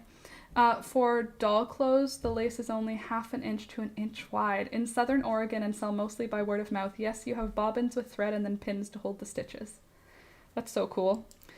That sucks that it's only by... Well, if it's by word of mouth, this is word of mouth. You've told us. Can we buy from you? Because, like, I've never seen anyone selling handmade lace at any of the farmers markets where I go. What was I going to say? Shoot, I was on a train of thought. Oh, yeah. So the YouTube has been going better now, obviously, because I've posted tutorials. That's how I make money, so I need to post tutorials. But also, my live streams have been gaining more viewership and therefore more ad revenue, which is great. So I was thinking of maybe, what do you guys think of this? I don't know if it's a good idea, so like give me feedback, of doing my lives all the time again, like every day. Because then it's a job for me, because then I have to do it every day. Whereas when I do it Mondays, Wednesdays, and Fridays, like, yes, it's still 3 times a week, but I was thinking, like, I was watching a couple of Twitch streamers, and they do 7 days a week for like 6 or 8 hours a day. 6 or 8 hours a day. 7 days a week. So I could do 2 hours a day for 5 days a week. You know what I'm saying? Like, I feel like I was doing that for a while, and it made me more money. And also, because you guys watch it live, right? So you don't get ads, but when people watch it after the fact, they do get ads, and that's where I make money, is on ads. So the more Laura, the better. I would love it. Really? Aw, you guys make me feel nice about myself. Thank you. Okay, well then, I'm not going to confirm it yet because my life is about to go up in flames. So, you know, I need to figure that out first. But once I have more of a stable plan for my coming time. Like, I'm thinking maybe for November, because I will have just moved and I'll be very overwhelmed with my life, streaming every day might be a good idea, because then I can just hang out with you guys and I don't have to like worry about the day-to-day if I'm streaming every day. So maybe I'll start in November, because October is going to be packing, so I'm going to be like stressed. I don't know. Maybe October. But you guys would be into it? You don't think it'd be overkill? Because I feel like it was fun when we were doing that before, like at the beginning of the pandemic when we were hanging out every day. I feel like that was fun. But I'm kind of in the mood to start doing that again. Get me like pumped up for filming. And also like when I do a project, I noticed when I'm doing a project while I live stream, I get a lot more income from that stream. I don't know if that's actually causation or if that's just a correlation that I'm seeing, but the streams where I'm actually working actively on a project have way more views, even though the conversation is exactly the same conversation. It's like I'm still talking about the same thing, but if I'm knitting at the same time for some reason, it's more entertaining. So I get more views on it, which means I get more after the fact views, which means more AdSense, which is how I make my money. And also maybe I'll have more drive to do filming tutorials. I don't know why, but I've had zero desire to film tutorials lately. Like, I've been making stuff and just not filming it, which is like not how you're supposed to do it as a YouTuber. Thank you. That's not what YouTubers do. You're supposed to only make things that you film. You're supposed to have no joy outside of filming. I'm joking, obviously. But seriously, I've been just like making things without filming it. If you ever get a chance, I'd love to learn, totally. If you get burnt out, though, I totally understand if you needed to step back again. Well, let's be honest. Probably I will need to step back again in the future, because I'm a human being with obvious burnout occasionally. Looking at this wedding shawl. I'm not clicking a link right now. I'm knitting, and I'm on a roll now, Frida, so I can't. But I do love you. But I'm on a roll now, so I can't stop. If I stop, then I can't put it down. Like, this is not going to be easy for me to pick up after I put this down. Because when I pick it up, it's going to be confusing, and I'm going to have to figure out what I'm doing again, because my brain forgets everything. Thanks, brain. I'll link in Discord. Yes, thank you, Frida. Please do. For those of you that are not in the Discord, join the Patreon. $2 a month, and you get access to the Discord for the Last Minute Laura gang. And also you get my bullet journal spreads, when my bullet journal spreads are anything other than what they are right now, which is just me putting stickers on pages and then writing my feelings down, because that is how I'm functioning. Look, we're getting somewhere. Look, it's like a thing. Look, I knitted, guys. Look what I knitted. I would love to make a mandala vest. What's a mandala vest? Like a hexagon? Because I know how to make a hexagon. Is that a mandala? Because I can do a hexagon. I think I'm going to call it a day now, though. Because I want to go hang out with my chickens, because it's sunny now and it's warmed up a bit. I am going to put it on my needle so it's ready to work, though. So that next time I pick it up, I don't freak out and not know what I'm doing. So I'll get it set up so that it's ready to work. Loop number 1. Loop number 2. Thank you, Alex, for that. We're getting somewhere, though, for real. That's pretty cute. That looks like a hat or a sweater or a sleeve. I guess I could do magic loop sleeves, probably. Don't you think? Like, I could just do sleeves in the round. I have a project in mind that I'll tell you guys about on Monday, because I'm not going to be here on Friday because I'm doing wedding stuff with my sisters, but I'll tell you about it on Monday. Monday will be a fun day. I'll have lots to tell you about and lots to hopefully show you. Looking great. Thank you, Frida. I honestly miss you when you skip a day. Really? Oh, I miss you too. Honestly, I miss you guys. Like, when I skip a day, you're the ones that I spread my just word vomit to. So thank you for listening. But I'm going to see you guys on Monday. I'm not going to be here Friday, like I said, because I'm going to be out doing stuff. You can definitely do sleeves on magic loop. I feel like that'd be pretty cool, right? I miss you all. Yeah, totally. I miss all of you guys when I don't do it. Great catching a live. Haven't in a while. Hat is looking good. Thank you, Amber. I will see you guys on Monday. Come back 8 a.m. I will be here pass on the congrats to your sister. I will. And thank you for listening to all of my just the storm that I'm currently in, the transition time that Alex and I are going through. But it's all going to be okay. And I love you guys. Have a good rest of your day. Don't work too hard. And also, what else? Wash your hands. You know, the usual. And thank you to all of my patrons. Do you like this frog I found at my parents'? I put a clover in his hand. So he's asking if you'll go to prom with him. Okay, bye guys. Thank you so much for supporting me on Patreon. Link in description if you want to join my Patreon, and I will see you on Monday. Okay, love you. Bye.